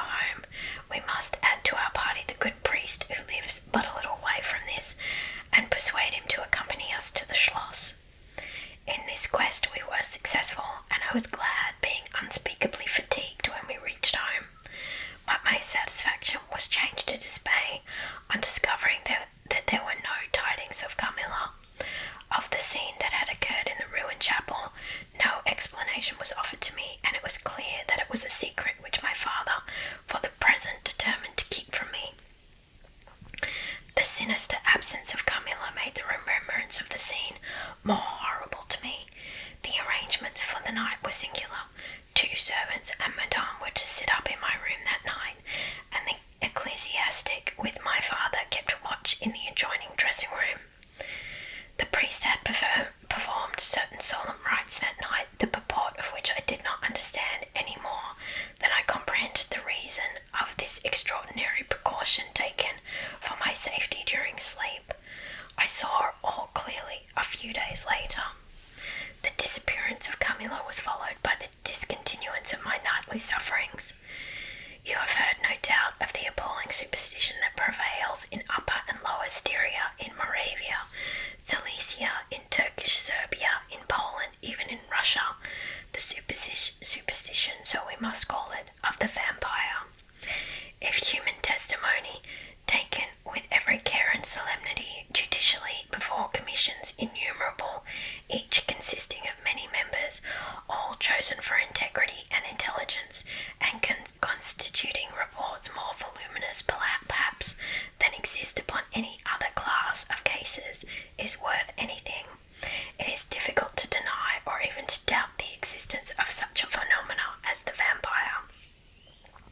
For my part, I have heard no theory by which to explain what I myself have witnessed and experienced, other than that supplied by the ancient and well-attested belief of the country. The next day the formal proceedings took place in the chapel of Karnstein. The grave of the Countess McCullough was opened, and the General and my father recognised each his perfidious and beautiful guest in the face now disclosed to view. The features, though 150 years had passed since her funeral, were tinted with the warmth of life. Her eyes were open. No cadaverous smell exhaled from the coffin. The 2 medical men, one officially present, the other on the part of the promoter of the inquiry, attested the marvellous fact that there was a faint but appreciable respiration, and a corresponding action of the heart. The limbs were perfectly flexible, the flesh elastic, and the leaden coffin floated with blood, in which to a depth of 7 inches the body lay immersed. Here, then, were all the admitted signs and proofs of vampirism. The body, therefore, in accordance with the ancient practice, was raised, and a sharp stake driven through the heart of the vampire, who uttered a piercing shriek at the moment in all respects such as might escape from a living person in the last agony. Then the head was struck off, and a torrent of blood flowed from the severed neck. The body and head was next placed on a pile of wood and reduced to ashes, which were thrown upon the river and borne away. And that territory has never since been plagued by the visits of the vampire. My father has a copy of the report of the Imperial Commission, with the signatures of all who were present at these proceedings, attached in verification of the statement. It is from this official paper that I have summarised my account of this last shocking scene. Chapter 16. Conclusion. I write all this, you suppose, with composure, but far from it. I cannot think of it without agitation. Nothing but your earnest desire, so repeatedly expressed, could have induced me to sit down to a task that has unstrung my nerves for months to come, and re-induced a shadow of the unspeakable horror which years after my deliverance continued to make my days and nights dreadful, and solitude insupportably terrific. Let me add a word or two about that quaint Baron Vordenburg, to whose curious lore we were indebted for the discovery of the Countess McCullough's grave. He had taken up his abode in Graz, where, living upon a mere pittance, which was all that remained to him of the once princely estates of his family in Upper Styria, he devoted himself to the minute and laborious investigation of the marvellously authenticated tradition of vampirism. He had at his fingers' ends all the great and little works upon the subject. Magia post Postuma, Phlegon de Mirabilibius, Augustinus de Cura Pro Mortius, Philophicae et Christianae, Cogitations de Vampiris by John Christopher Herrenberg, and 1,000 others, among which I remember only a few of those which he lent my father. He had a voluminous digest of all the judicial cases, from which he had extracted a system of principles that appear to govern, some always and others occasionally only, the condition of the vampire. I may mention in passing that the deadly pallor attributed to that sort of revenants is a mere melodramatic fiction. They present in the grave, and when they show themselves in human society, the appearance of healthy life. When disclosed to light in their coffins, they exhibit all symptoms that are enumerated as those which prove the vampire life of the long-dead Countess Garnstein. How they escape from their graves and return to them for certain hours every day, without displacing the clay or leaving any trace of disturbance in the state of the coffin or the cerements, has always been admitted to be utterly inexplicable. The amphibious existence of the vampire is sustained by daily renewed slumber in the grave. Its horrible lust for living blood supplies the vigour of its waking existence. The vampire is prone to be fascinated with an engrossing vehemence, resembling the passion of love, by particular persons. In pursuit of these, it will exercise inexhaustible patience and stratagem, for access to a particular object may be obstructed in 100 ways. It will never desist until it has satiated its passion and drained the very life of its coveted victim, but it will, in these cases, husband and protract its murderous enjoyment with the refinement of an epicure, and heighten it by the gradual approaches of an artful courtship. In these cases it seems to yearn for something like sympathy and consent. In ordinary ones it goes direct to its object, overpowers with violence, and strangles and exhausts, often at a single feast. The vampire is apparently subject in certain situations to special conditions. In the particular instance of which I have given you a relation, McCullough seemed to be limited to a name which, if not a real one, should at least reproduce without the omission or addition of a single letter those, as we say, anagrammatically, which compose it. Carmilla did this, so did Malacca.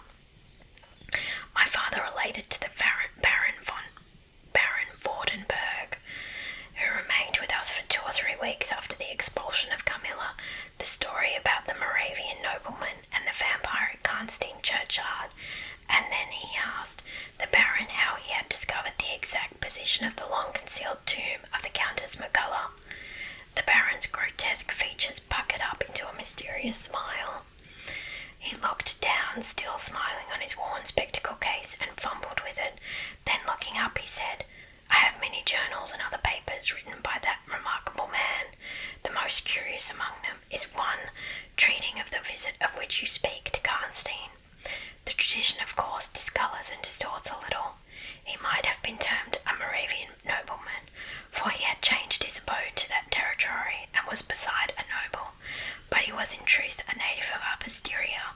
It is enough to say that in very early youth he had been a passionate and favoured lover of the beautiful McCullough, Countess Karnstein. Her early death plunged him into inconsolable grief. It is the nature of vampires to increase and multiply, but according to an ascertained and ghostly law. Assume at starting a territory perfectly free from the pest. How does it begin, and how does it multiply itself? I will tell you. A person, more or less wicked, put an end to himself. A suicide, under certain circumstances, becomes a vampire. That spectre visits living people in their slumbers. They die, and almost invariably in the grave, develop into vampires. This happened in the case of the beautiful McCullough, who was haunted by one of those demons. My ancestor Vordenberg, whose title I still bear, soon discovered this, and in the course of the studies to which he devoted himself, learned a great deal more. Among other things, he concluded that suspicion of vampirism would probably fall sooner or later upon the dead countess, who in life had been his idol. He conceived a horror be she what she might, of her remains being profaned by the outrage of a posthumous execution. He has left a curious paper to prove that the vampire, on its expulsion from its amphibious existence, is projected into a far more horrible life, and he resolved to save his once beloved McCullough from this. He adopted the stratagem of a journey here, a pretended removal of her remains, and a real obliteration of her monument. When age had stolen upon him, and from the veil of years he looked back on the scenes he was leaving, he considered in a different spirit what he had done, and a horror took possession of him. He made the tracings and notes which have guided me to the very spot, and drew up a confession of the deception that he had practised. If he had intended any further action in this matter, death prevented him, and the hand of a remote descendant has, too late for many, directed the pursuit to the lair of the beast. We talked a little more, and among other things he said was this: one sign of the vampire is the power of the hand.